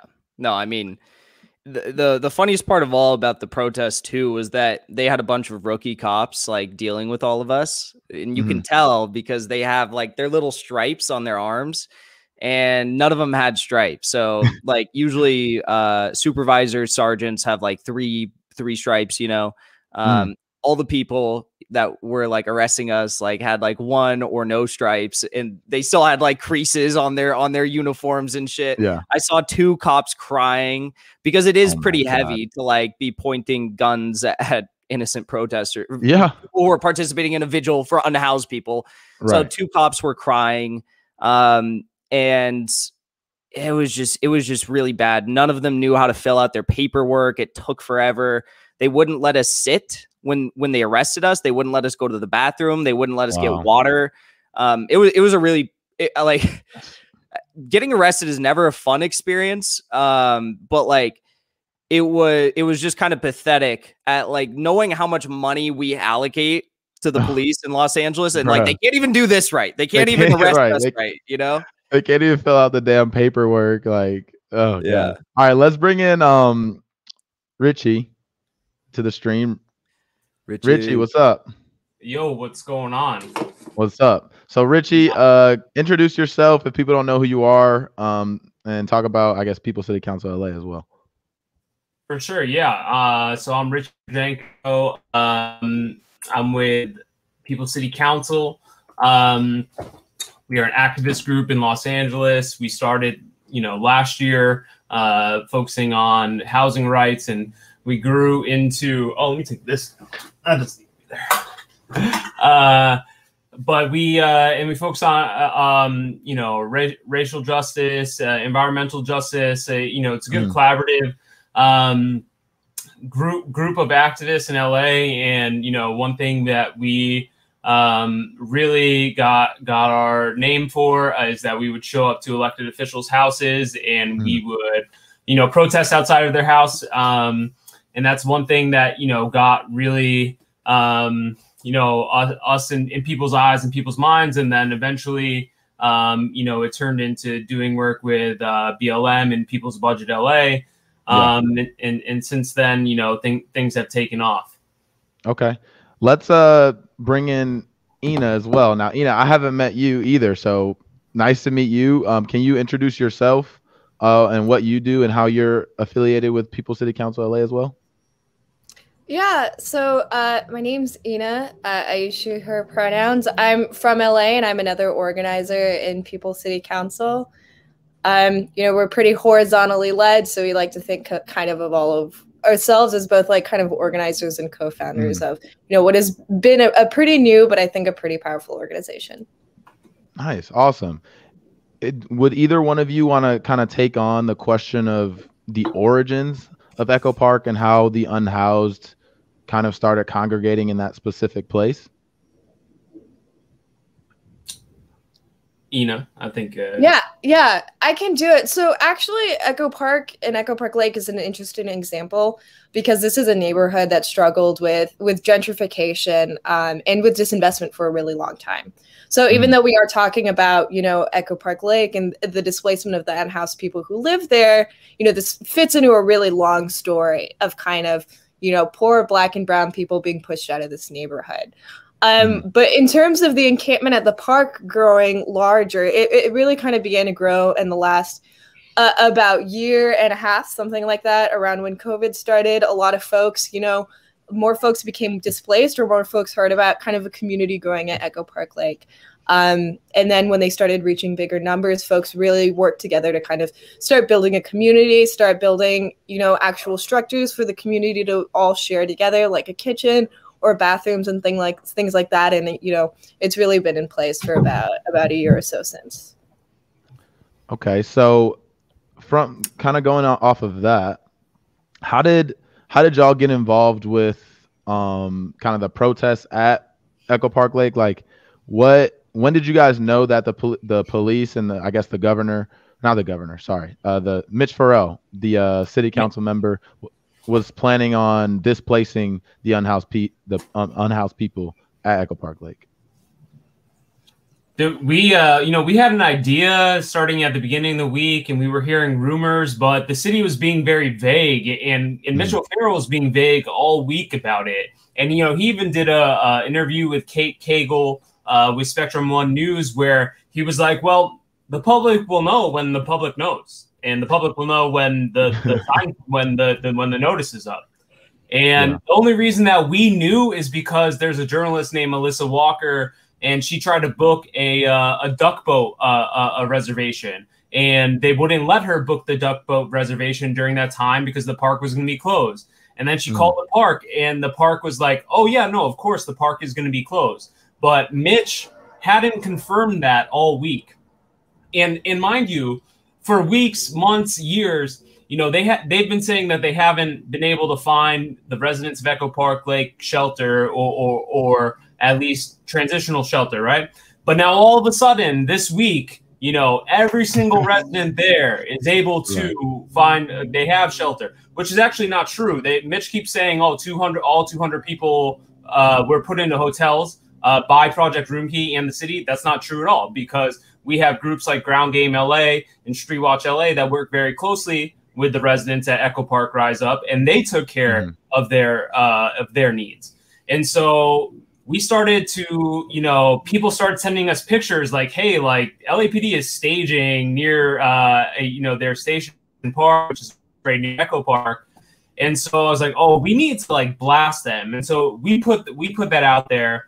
And, there was hundreds of cops. And then people were leaking us videos of them bringing the fencing into Echo Park. So not only did the city sign off on sending hundreds of cops from all around the city to Echo Park, they also signed off on, mind you, they were going to raid the encampment in the middle of the night.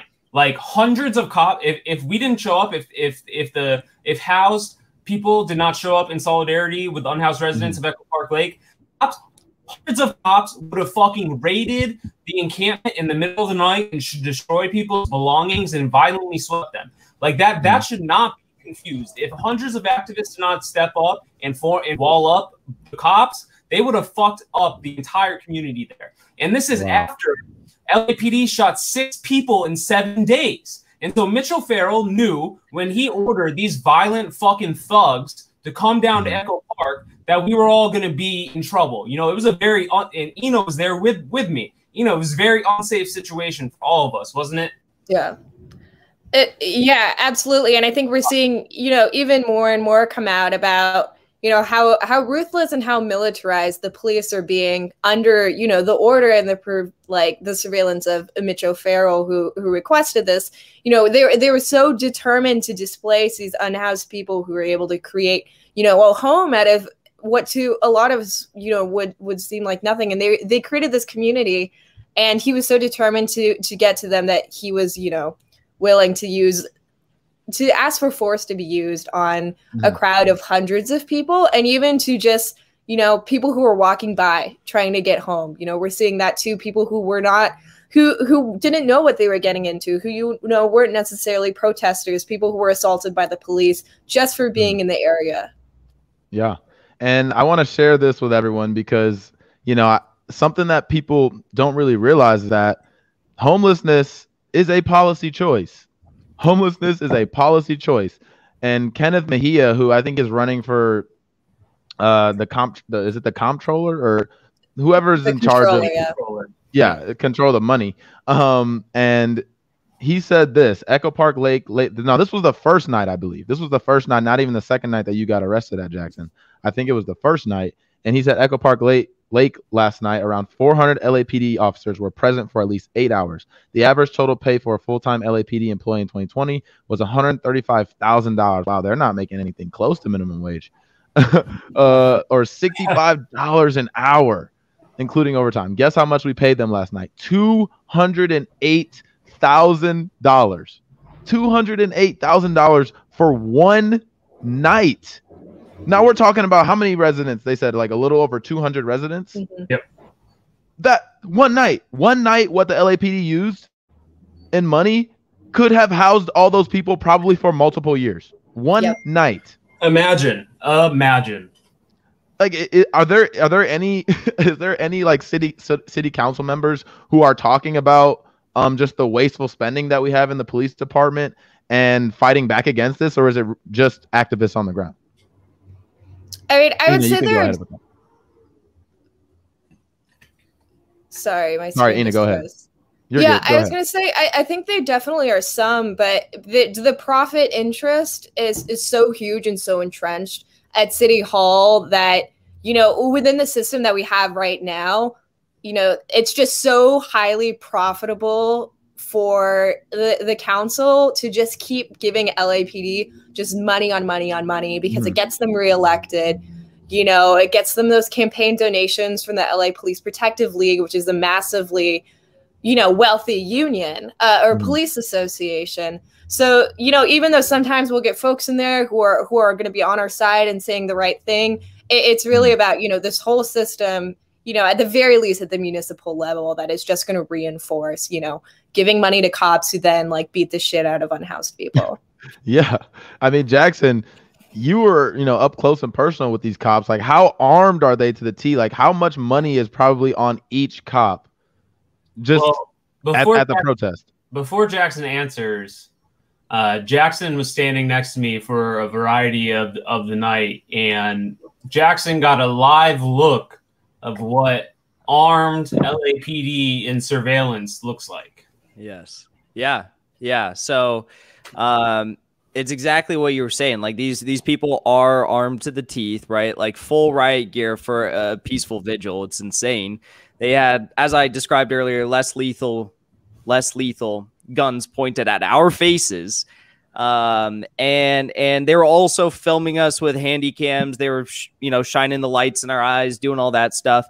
And it makes sense that they have like all this armory on and all these weapons and stuff when they have a $3 billion budget to work with. And when they only allocate $400 million to the Los Angeles Homeless Fund. So it's absolutely insane. But I mean, this is nothing new. This is the profit incentive towards dumping money in police departments all across the country in localities and counties, both, you know, large and small. And for those in the audience right now who are very focused on foreign policy and what the U.S. military is doing abroad, and maybe you were watching the Aaron Maté section of this live stream earlier and you were interested in that, it's very much the same thing that's happening just on a local level right now. I mean, the people in Echo Park were some of the most vulnerable members of the community. And what did you have happen that night? You had this, like, pseudo military that's armed to the teeth come in and violently displace all of them. Wow. And as far as the displacement goes, where are a lot of these people going to end up?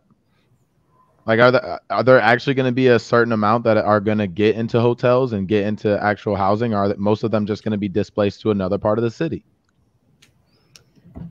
Yeah, well, I think. Yeah, I was going to say there are a number of folks who have gotten rooms through Project Room Key. But I think it's really important to note a couple of things about that, which is not all of those folks got offered it. And also we're hearing of really strict and almost like police state type surveillance going on in these hotels where residents aren't allowed to leave between the hours of 7 p.m. and 7 a.m. There's a very limited amount of things that they can do, a limited amount of, personal property that they're able to bring with them as well. Real? Yeah.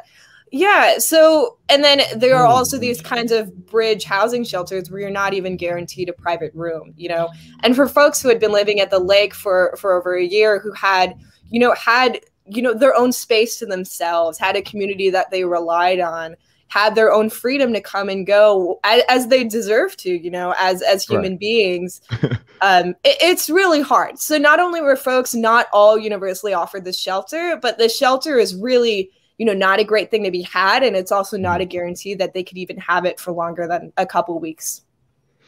Richard, can you speak to how I think it's FEMA has money that is available to the state, but how is it the state or is it LA City Council that has not accepted that federal help?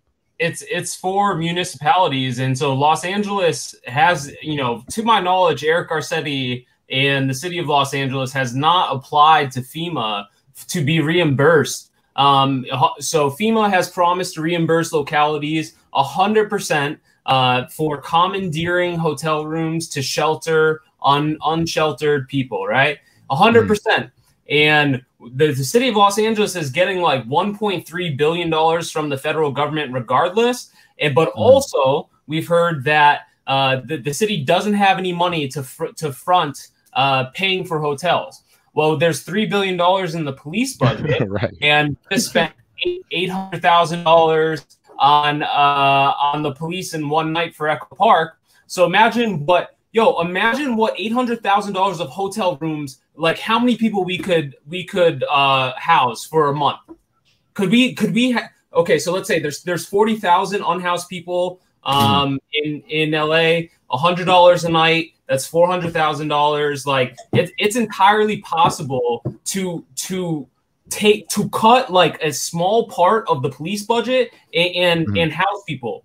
But also there's a problem that, will this turn into permanent housing? Because if it's just transitional housing and temporary housing, we're not really fixing the issue. We actually need to provide housing units for people to stay in. Yeah. And so the city's just caused a clusterfuck, and it's just obvious they don't know what they're doing. And yeah, I would also add that it's not solving the problem if it's just permanent housing, but you have all these restrictions in place, and people feel like they're living in a prison, and there's so many like strings attached to the housing, and like if you can't do. If you have to be constantly monitored, and maybe if you're found to have done drugs one time that or drinking alcohol one time that you're kicked out, like that's the way a lot of these programs operate. And it's why they make as much money as they do, because the city just dumps money into these programs, and there's people who are skimming off the top of that, who are making money. There's a CEO of this organization, if not, there's a director, and they're all making money. And I would be honestly surprised if they weren't friends with people like Mitch O'Farrell, who's the one who's deciding who gets the contracts and has a say in where people are going to stay. Yeah, go ahead, Richie. I just want to make one, groups like Ground Game LA, Street Watch, LA Can, like they work directly with West Valley People's Law, work directly with residents on a daily, weekly basis, right? But the city does.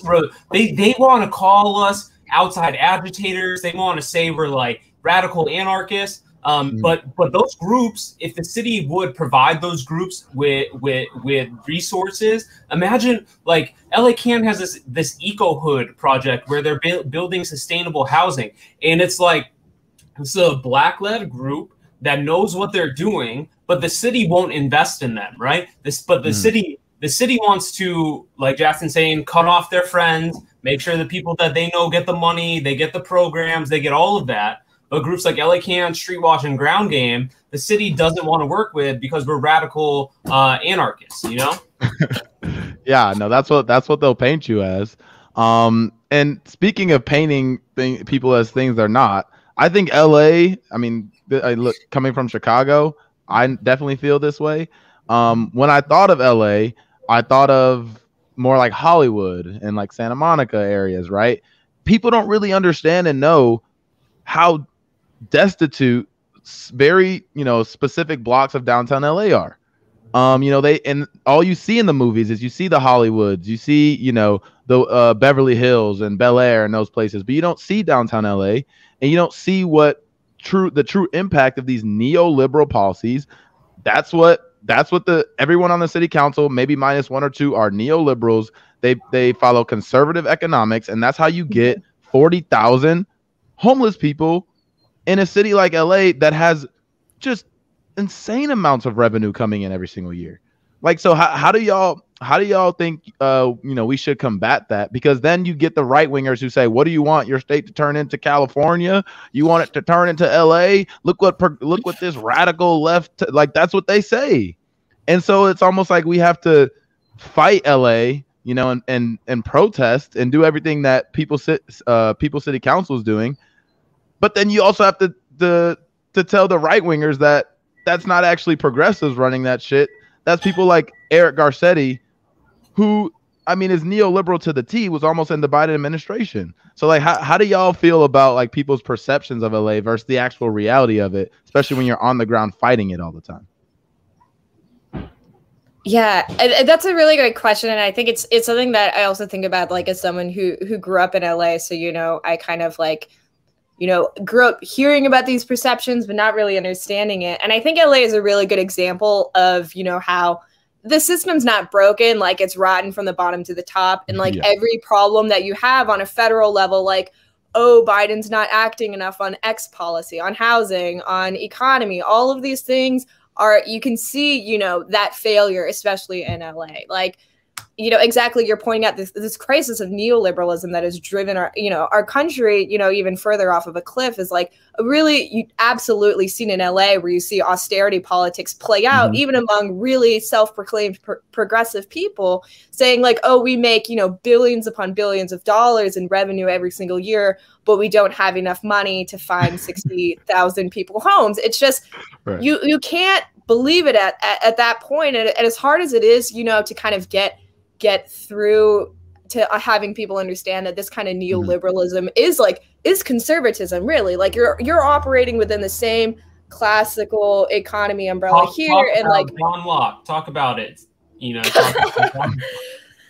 I mean, they're all like neolibs, right? Like no matter how conservative you're considered in America, you are, or how left you're considered in America. If you're not on the ground, in the most times you're a neolib. So I don't know. It's a little convoluted of a way to say that, like, it's so important to get on the ground actually and organize and actually do the work and stop, trying to hope that you can join forces with neoliberals and, beat the conservatives, because that's not going to get you like anywhere. And, there's nowhere that knows that, like, LA with a fully Democratic city council, a super majority, of Democrats in the state legislature.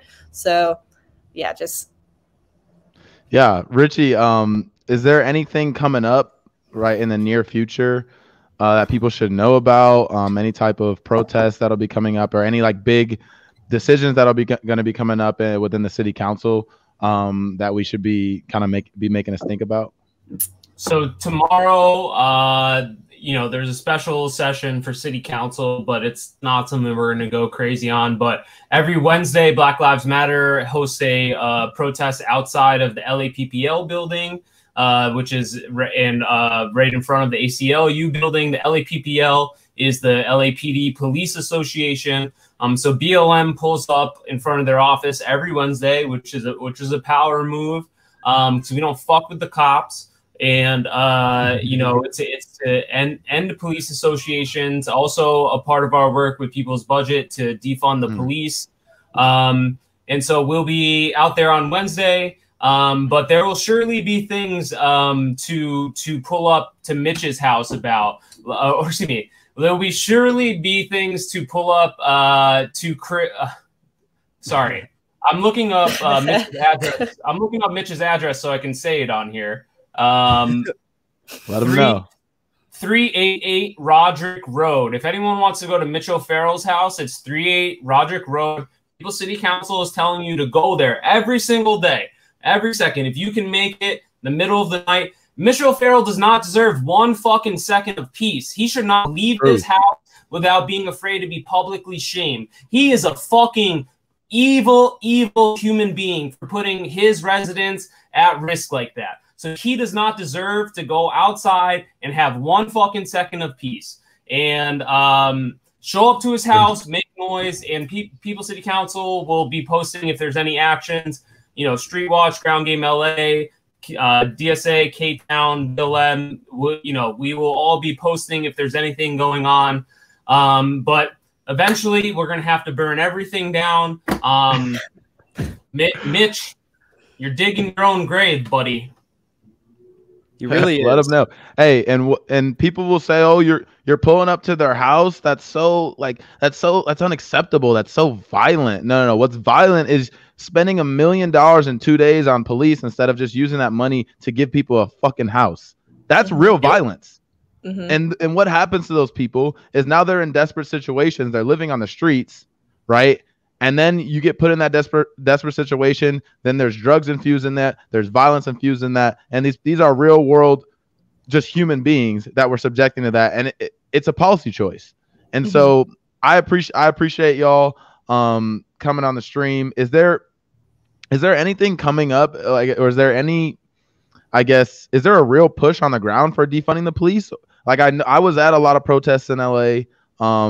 There was a lot of fucking people out there. You know, I think we were probably one of the hot spots for protests, and the police budget is still 50% of the discretionary spending. So is there any like real pressure on the city council to change that? Is there, do y'all think that's going to change in the next few years? Or like you said, do you think we're just going to have to burn it down? Well, we will have to burn it down, but also there's a very strong coalition led by Black Lives Matter LA called People's Budget LA. We surveyed 27,000 people last year. 98% of them said they want to decrease the spending on the budget. There are a few motions that are in front of City Council that should be moving, but obviously City Council moves slow. But the People's Budget LA coalition is organizing around the budget this year. And we, you know, following BLM's lead, we've had 2 town halls so far. BLM and People's Budget will also be presenting a new year of findings in a survey that we will be coming out with soon. And they will present that in front of City Council. Justin, there was, you know, last year an $150 million cut from the police budget. The city mismanaged the funds, and it turned into actually the 150 million was cut, but then $88 million went to City Council to be diverted to council districts. There are some good things, some bad things, but there is a UBI program that is starting in District 9, which will be giving single Black mothers a monthly stipend. And so hopefully that's a good model of things going forward. And there's still $56 million that need to be diverted.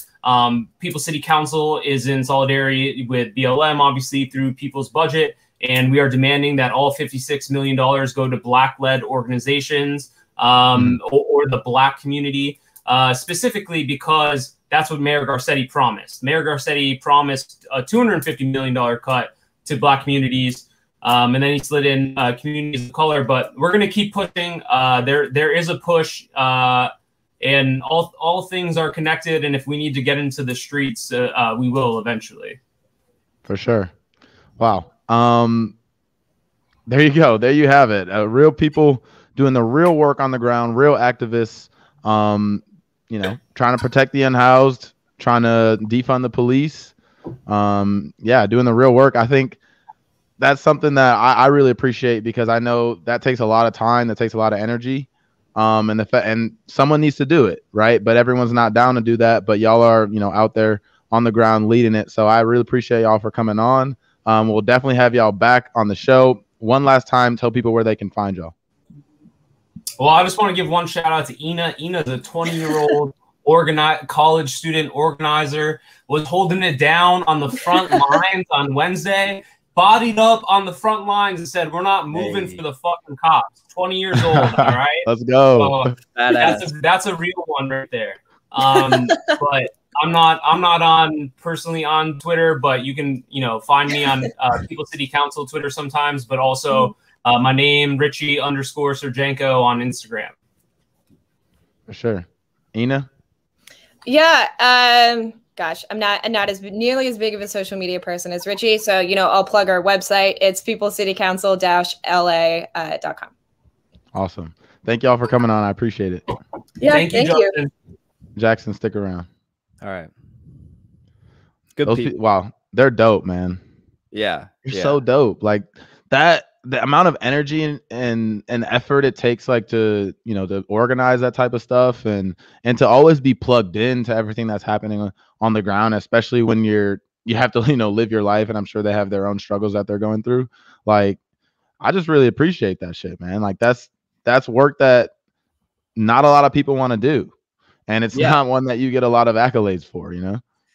It's really, I mean, I can't say I do anything near like what they're all doing, but like Richie's probably going to go to like 3 more protests and demonstrations tonight. Like that's the type of energy that he has. And I've never met Ina, but she seems incredible as well. And like definitely certified badass based on that story. But like they're literally do amazing stuff. During the George Floyd protests, they organize like massive bail funds and mutual aid network fundraisers. You guys can, like, I think some of the local mainstream media affiliates did coverage. Like they were raising like millions of dollars for food for people who were facing hard times during the pandemic. It was incredible. So, you know, all the power in the world and solidarity to them. That's all a lot of people have, especially when your, you know, federal government, state government leaves you out to dry. Like, and I almost can't even imagine like just being in that situation where, you know, COVID hits, maybe you lose your job. Like all of a sudden you go from, you know, you're struggling, but you're making it.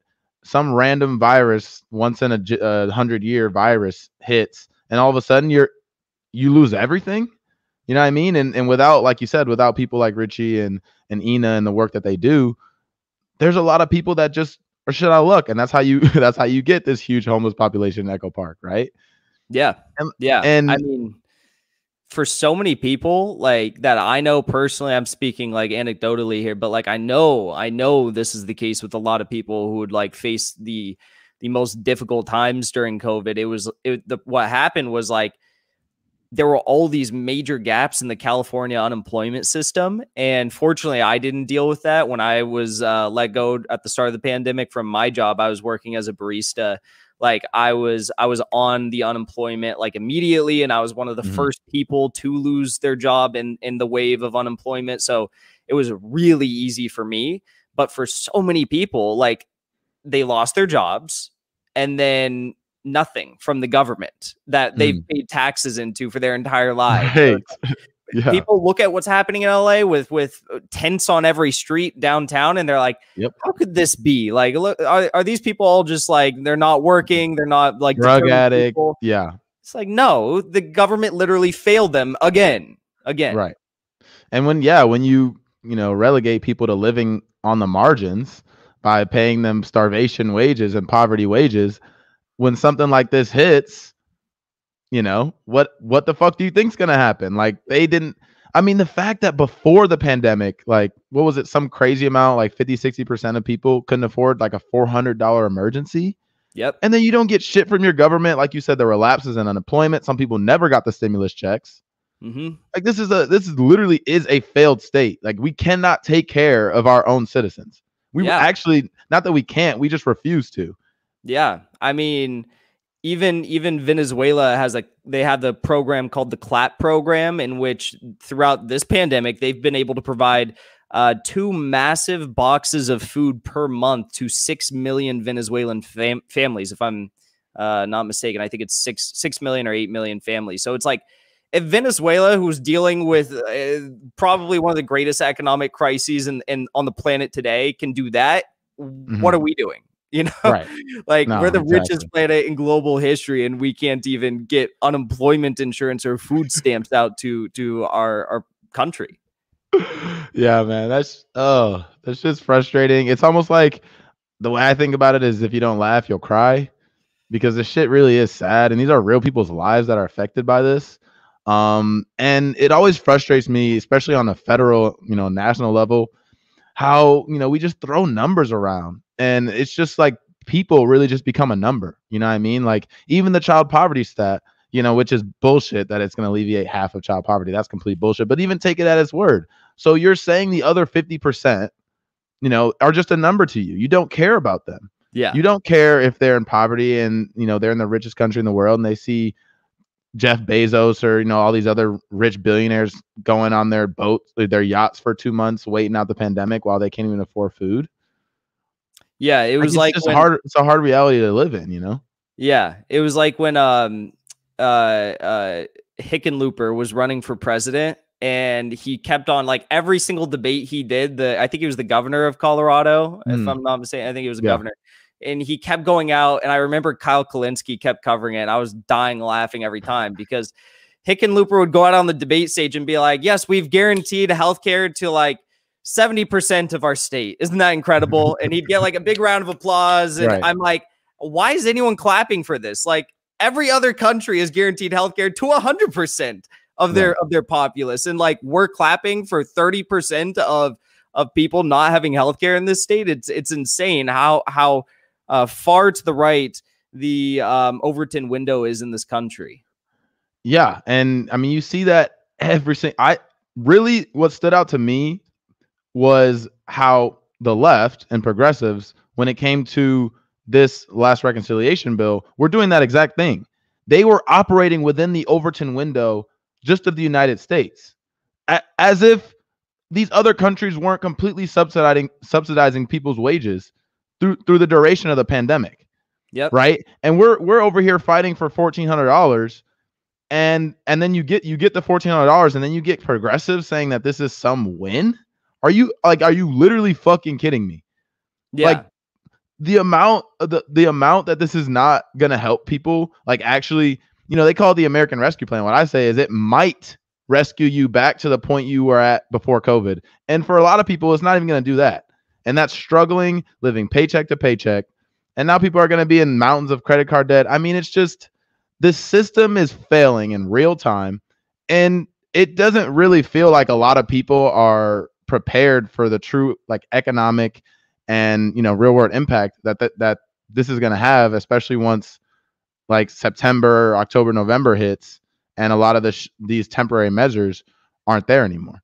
Yeah, I mean, in Richie's case, and he's talked about this publicly a lot, so I feel comfortable, discussing this. But like Richie, who was just on, like, he's that. I mean, I don't know if he still is, but like about 8 months into the pandemic, he was like $8,000 or something in car parking ticket debt, because the city of Los Angeles was giving out so many parking tickets through the entirety of the pandemic that, like, people are literally falling thousands of dollars into debt over parking tickets. And then getting back to what you said about the stimulus package, also, like, one of the craziest things I think came out of the whole stimulus debate was when virtually every single progressive who was in favor of a $15 minimum wage and was acting like they were fighting for it. They kept on saying, you know, 15 is the compromise. Like, we should be willing to pass this. 15 is the compromise. And it's like,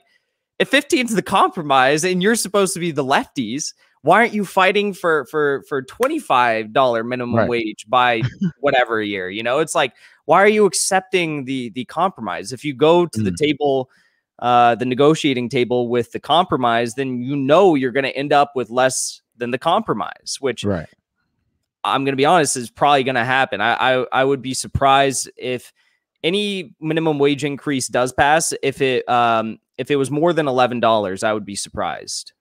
Yeah. And, you know, I watched the interview Bad Faith Podcast did with the Amazon employees.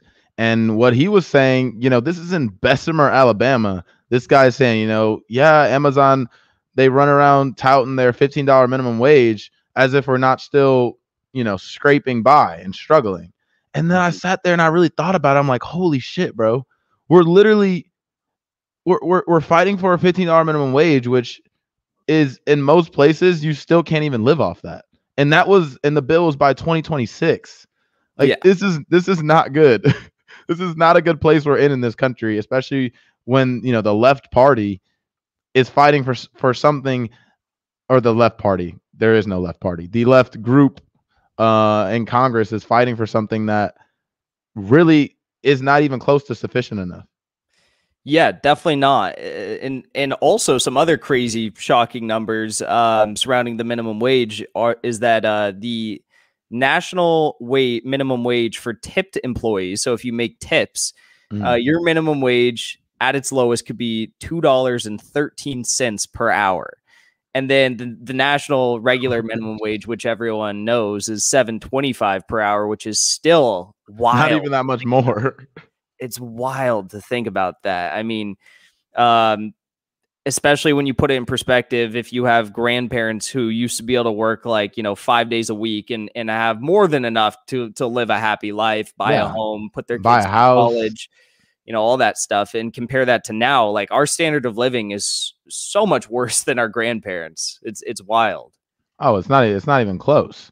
And, you know, talking about the tip minimum wage with the, like, you know, the restaurant workers, waitresses and waiters. I remember watching this, it might have been Vice or maybe it was CBS documentary, but they were talking to, you know, these tip minimum wage workers in like Indiana, you know, and they were working in a place that didn't have a lot of money. So like that, they're working in a poor town, they're working for the tip minimum wage. So people aren't tipping a lot, you know, and so these people are working an honest job and they're literally barely scraping by, you know what I mean? Yeah. And so it's like, no, I don't know, man. I don't have a lot. I honestly don't have that much hope. You know, I'm going to keep fighting, but I mean, on a national level, shit does not look good. It's tough. Yeah, that's pretty wild. It didn't even like occur to me that like, obviously like the places that would have a $2.13 cent minimum wage for tipped workers are going to be like the places that have the most low income people, the businesses that have the least amount of money and investment. Like, of course, you know. And one other fact that I didn't know, my ex-girlfriend who worked at a coffee shop here in Orange County, like she didn't get paid the minimum wage, not because she was a tipped worker, but because if a business is small enough, like based on how many employees it has, I guess, you can pay a certain threshold, like you can pay your workers a certain threshold below the minimum wage. Like it's totally legal to pay below the minimum wage based on how many employees work at the business and how much money the business makes. So I didn't even know that, but I'm like, that's crazy. I just feel like if you can't afford to pay your workers even like a minimum wage, maybe you shouldn't be a business. And then now, this is the best part. This is the best part. Now that same business, what is it? Probably 4 or 5 years later since she worked there, they completely redeveloped the inside of the building. You know, expanded their business. It now has a cafe. It's not just a coffee shop. And they did all these renovations. And it's like, I wonder where all that extra money for that investment came from. Could it have been that you weren't paying anyone? Yeah. Right. And I keep thinking, like, as this, you know, minimum wage debate was kind of raging on, I was like, do you think it's more expensive to subsidize a certain amount of small businesses who maybe are close but can't really afford to pay that minimum wage, or subsidize literally all of America's workers because no one can afford to live because their minimum wage is so low. Their wage is so low that they're making. Like, what do we really think is less expensive?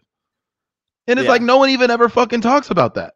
No. I mean, what are you gonna do, man? We're just gonna keep yelling into our microphones, showing up at protests, getting arrested. What the fuck else are you gonna do? You know? Yeah, that's why I feel like so many people right now are just like, there's just so much anger and so much like just frustration on the left today, because we're all like, well, we invested all of our political capital in Bernie and then he got fucked over again. Surprise, surprise. But it's like, and he took it.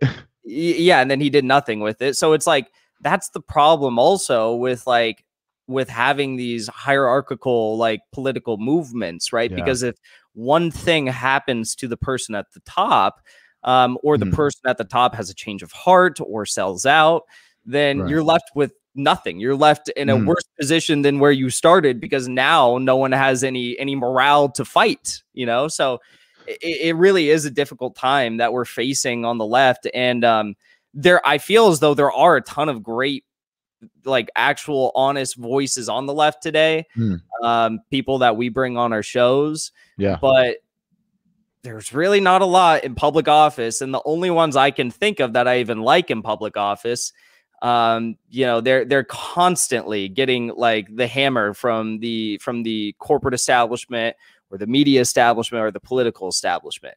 And it's just going to continue and continue in this cycle.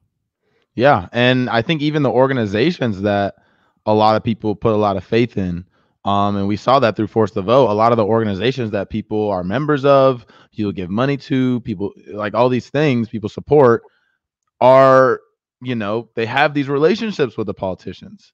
They have these relationships with these left politicians that are gonna, you know, prevent them from actually joining in on any of these truly grassroots type of, you know, organizing tactics where we try and pressure them to actually fucking do something, you know? And I think that was something that was very eye-opening for me, because, you know, I didn't cover politics. You know, I was too young during the Obama administration, but sometimes I would wonder, I'm like, you know, there's all these, you know, labor unions and all these organizations. And I'm like, how is it that even under a Democratic administration, all of these horrible policies are allowed to be enacted with no, you know, consequence or ramifications? And it's because they get these relationships, and then when they're actually in power, they don't want to, you know, upset that relationship. So when something like Force the Vote comes along, they're just going to ignore it and act like it's not a thing, right? And then you see that reflected within the progressives in Congress, because they feel like once the Democrats are in power, they don't want to strain their relationships with the corporate establishment, which I don't even know why they feel like they have a relationship at all, because the corporate establishment doesn't see that way. But they don't want to strain their relationships. They don't want to strain whatever commitments that they got in some bullshit task force. So they don't end up doing anything either. And so it's like at every single level, you see that our system is just completely corrupted. Yeah. What I don't get is that, like, why did the so-called progressives in Congress, why do they just not take the side of the people? Because that's the popular thing to do. Like, right. I would be giving them unending praise if they actually forced the vote and tried to force the $15 minimum wage. I don't care if they would have lost. I just wanted to see them actually try. So it's the popular thing to do. They would be like actual heroes if they did this sort of stuff. But for some reason, they're just choosing to kind of go along with the political establishment, like hope that they'll get committee assignments or something. But like that hasn't worked. They've lost committee assignments. So I don't know. Are they ever going to realize that just like sticking it to the man and being a person of the people is like the right way to win? Like that is the only way to win both the hearts and minds of the voters, but also like real political victories. I don't know if they ever will. It seems like it's pretty late for them to recognize it now. Yeah. I mean, I think you saw, you know, through, I mean, look at AOC's reelection campaign, right? Like millions and millions and millions of dollars poured into it, and she won easily because, you know, at that time especially, yeah, people view her as a person of the people, right? She reflects our values. I mean, that's what people used to feel like. So it didn't matter. You can cut through the corporate media bullshit. You could cut through the bullshit ads because you feel like you know her and you feel like she's fighting for you. mm-hmm. And that's the part I never understood, because I'm like, they already tried to fuck you over. The corporate Democrats already tried to run a primary against you. The Republicans poured $10 million in your reelection campaign to, you know, to try and unseat you, and it didn't even come close to working.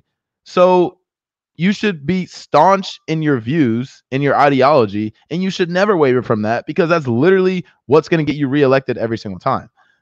But now they're taking a different approach where they're just trying to kind of work their way through the party. They don't want to upset anything. You know, they feel like they literally have turned into incrementalists. And if you see any of their interviews, you hear them talk about it, they are incrementalists. They're not pushing for any huge, truly transformational policies. In fact, they're calling whatever bullshit was in the, you know, small crumbs were in the American Rescue Plan, they're calling those transformational. I just covered a story about that. Are you telling me that like $600 in funeral expense coverage is not transformational, Justin? Is that what you're trying to say?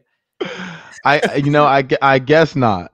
You know, I guess once your loved one is already dead, you know, getting a check from the government to cover, and is it just to cover funeral expenses? Like, why is it always so targeted? You know, it's always so like parental. It's like, no, we won't just give you money. We're going to give you food stamps. You know what I mean? But then when it comes to these corporations, they could just get free money, free bailouts, 0% interest rates. I mean, we live in a completely dystopian society where there's two sets of rules for poor people and for rich people. Yeah. And if you're not fighting that, if you know that's the case and you're in Congress and you're not fighting against that, in fact, you're covering for it and you're propping it up, that's calling the people who are calling it out bad faith actors. Bad faith actors. We're violent simply because we're speaking the truth and actually trying to get some real change affected.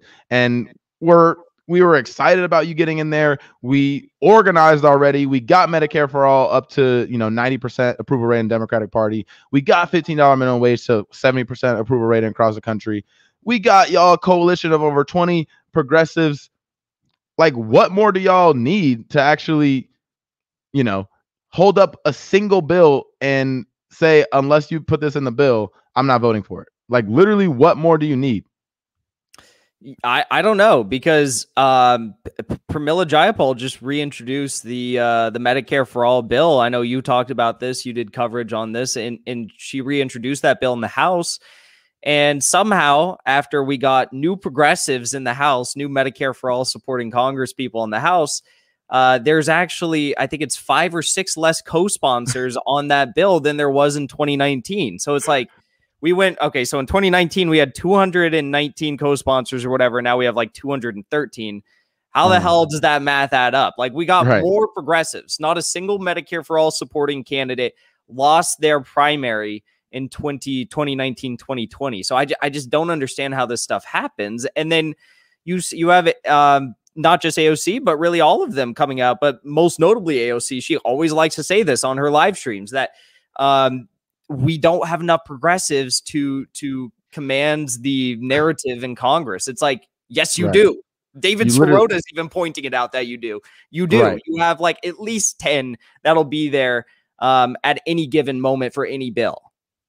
Yeah, and that argument is also falls completely flat, because then that is supposing, you know, by saying that, you're presuming that you need a majority of progressives and, you know, in the Democratic caucus to actually effectuate any change. And you're not going to get that probably for the next 100 years. Like, that's not going to happen. So either you have a coalition right now that's big enough to actually affect change, hold up bills, et cetera, et cetera. What more do you need? 25? Do you need 30? Do you need 35? Do you need 40? Nancy Pelosi, Hakeem Jeffries, you're still going to have a corporate Democrat as the leader of the House and the Speaker of the House, and majority of corporate Democrats in the caucus. That's going to be the case for the next probably 10 to 20 years. Yeah. So that argument bears no fruit. You know, it has no legs to stand on. But that's parroted a lot, and I think that's a problem. It is. And the other argument that is parroted a lot, that is actually it's like what these people honestly believe, what the Progressive Congress people believe, what NNU, National Nurses United, believes is that the path to Medicare for all should be fighting for it in every state. That there shouldn't be a nationwide push for it, that there's no reason to even support something like that or push for both, maybe, that it just has to be this state by state fight. Right. And they're going to put all their resources only to that, which I don't understand that either. It's like, I'm all for pushing for both and whatever happens, you know. But if we just completely shut down one idea, the idea that would get us there faster, and we only accept like our fate that like we're going to have to push for Medicare for all on a state-by-state basis, knowing that some of the most vulnerable states in this country are going to be likely the last to ever even get a fight for Medicare for all in their state, then we're waving the white flag from the very beginning. That's what's going down. Yeah, man. Well, you know, we're going to keep covering it. We're going to keep, you know, exposing what's going on in the government. Do you have any guests coming on soon that you know, can announce, I guess, on the dive? No announcements yet, but we got to get you on. I want to get you on and maybe Kyle on for a show together. So I'll reach out. Oh, yeah, that'll be fun. And then, that'll be good. That'll be fire. And then another one I want to have you on for May 1st. I'm going to do a May Day general strike town hall. I'm going to bring on like organizers, activists, labor leaders, politicians, candidates, and commentators like yourself to have a discussion around what a general strike looks like and means and how one could potentially start in the United States and maybe even have a action built out of that day. Yeah, so let's go. I'm there. Yeah, it's going to be good. I think that's probably what we're going to need. I mean, at this point, that's what it looks like. I think that's probably our best shot at actually getting, you know, anything passed and getting anything actually truly transformational, because right now it just doesn't look good in this Congress, at least. And I think it probably only gets worse from here after the 2022 midterm. So appreciate you coming on, bro. You're welcome anytime on the show. And I'll definitely be there for the May 1st General Strike Town Hall. Killer. Let everyone know where they can find you. Yeah. So you guys can find me at The Dive with Jackson Hinkle on YouTube or Rockfin, and just Jackson Hinkle, Twitter, Instagram, Facebook, all that stuff. So thank you so much for having me on, and thanks to everyone who tuned in, and I look forward to talking more soon. All right, brother. All right. Peace. All right, see ya. Jackson Hinkle. Good friend of mine. Glad he could join the show. Yeah, wow. He's organizing a general strike town hall. That's amazing. I'm definitely there. I think that's something, you know, I'm not an organizer, but, you know, I can use my platform to, you know, push for things like that. And so I'm happy he's organizing that. I'll definitely be there. And yeah, hopefully you guys will show up too. And I think we need it. I mean, general strike, like that looks like the only thing that's, you know, actually can bear fruit right now, because, you know, I think a lot of people are getting very disillusioned to electoral politics, and for good reason, because, you know, everyone in politics is moving further and further to the right.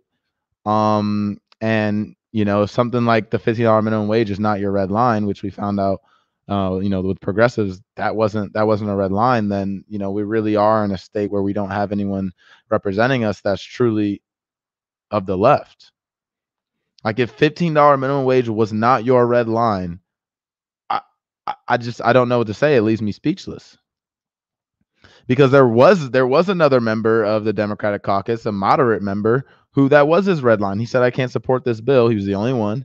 I can't support this bill because the $15 minimum wage isn't in it.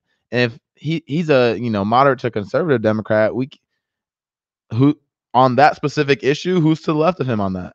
Who's to the left of him on that specific issue? If he didn't vote for that bill because that wasn't in it, but everyone else voted for it, there's no real argument that there's anyone to the left of that moderate conservative Democrat when it comes to the $15 minimum wage. Let me catch up on some super chats. I don't want to miss any. Okay. Let's see. Okay. Truth to Power. Thanks so much for the super chat. Massive props to Justin for having Aaron on. He and everyone at the Gray Zone helped to shed light on cruel U.S. foreign policies. Yeah. I mean, that, like I said earlier, that's something that never gets covered in the mainstream media. People are misinformed through, American exceptionalism and our thought that we always do things for humanitarian reasons or whatever. But they're also just uninformed because the mainstream media will just never cover war. They'll never cover war, mostly because their advertisers are defense contractors, so they're not going to cover anything that would affect those people's bottom lines because that's where they get their money from. John Ward Jr., thank you for the super chat. Appreciate that. AMLO, I'm not sure exactly what this means, but AMLO, thanks for the super chat. Any chances either of you Jacksons bringing Abby Martin to your shows to talk about what goes on in Venezuela, as she has been there, and all this imperialism the U.S. does in the Middle East, South America? I'm definitely down to have Abby Martin on the show. I've watched her, the Empire Files. I've watched that before. I'm subscribed, so I would love to have her on. So I'll try and reach out to her. Christine, thanks so much for the super sticker, the heart super sticker. Oh, heart back to you. Tusker, thanks so much for the super chat. Love your show. Interview Gabriel Rockhill. Brilliant, but needs a platform. Watch this episode of On Contact with Chris Hedges. Okay, I will watch that. Brian Frederick, thanks so much for the super chat. Jackson is a dope combination. Yeah. Isn't that wild? We have Justin Jackson Hinkle. It's weird saying my last name as someone's first name, but I think I'm getting used to it. Colin Radix Carter, thanks for the super chat. C2 Kings, appreciate it, and thank you both. Thank you, man. Appreciate that. So tomorrow I'm gonna try and have another live stream. I'm gonna try and interview Ash Kalra, he's an assemblyman in the state legislature here in California, and he's proposed single payer here in the state of California. So I'm gonna try and get an interview with him. And yeah, I'm trying to reach out to Whole Washington as well to get an update on their efforts to get single payer in the state of.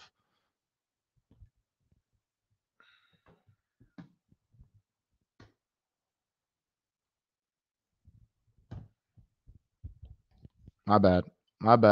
My battery died, but good thing I'm about to hop off, so that works out perfectly. Yeah, and we're gonna try and reach out to Whole Washington to see how their bid for single payer in the state of Washington is going as well. But yeah, everyone, thanks so much for joining the stream, and I'll see y'all tomorrow.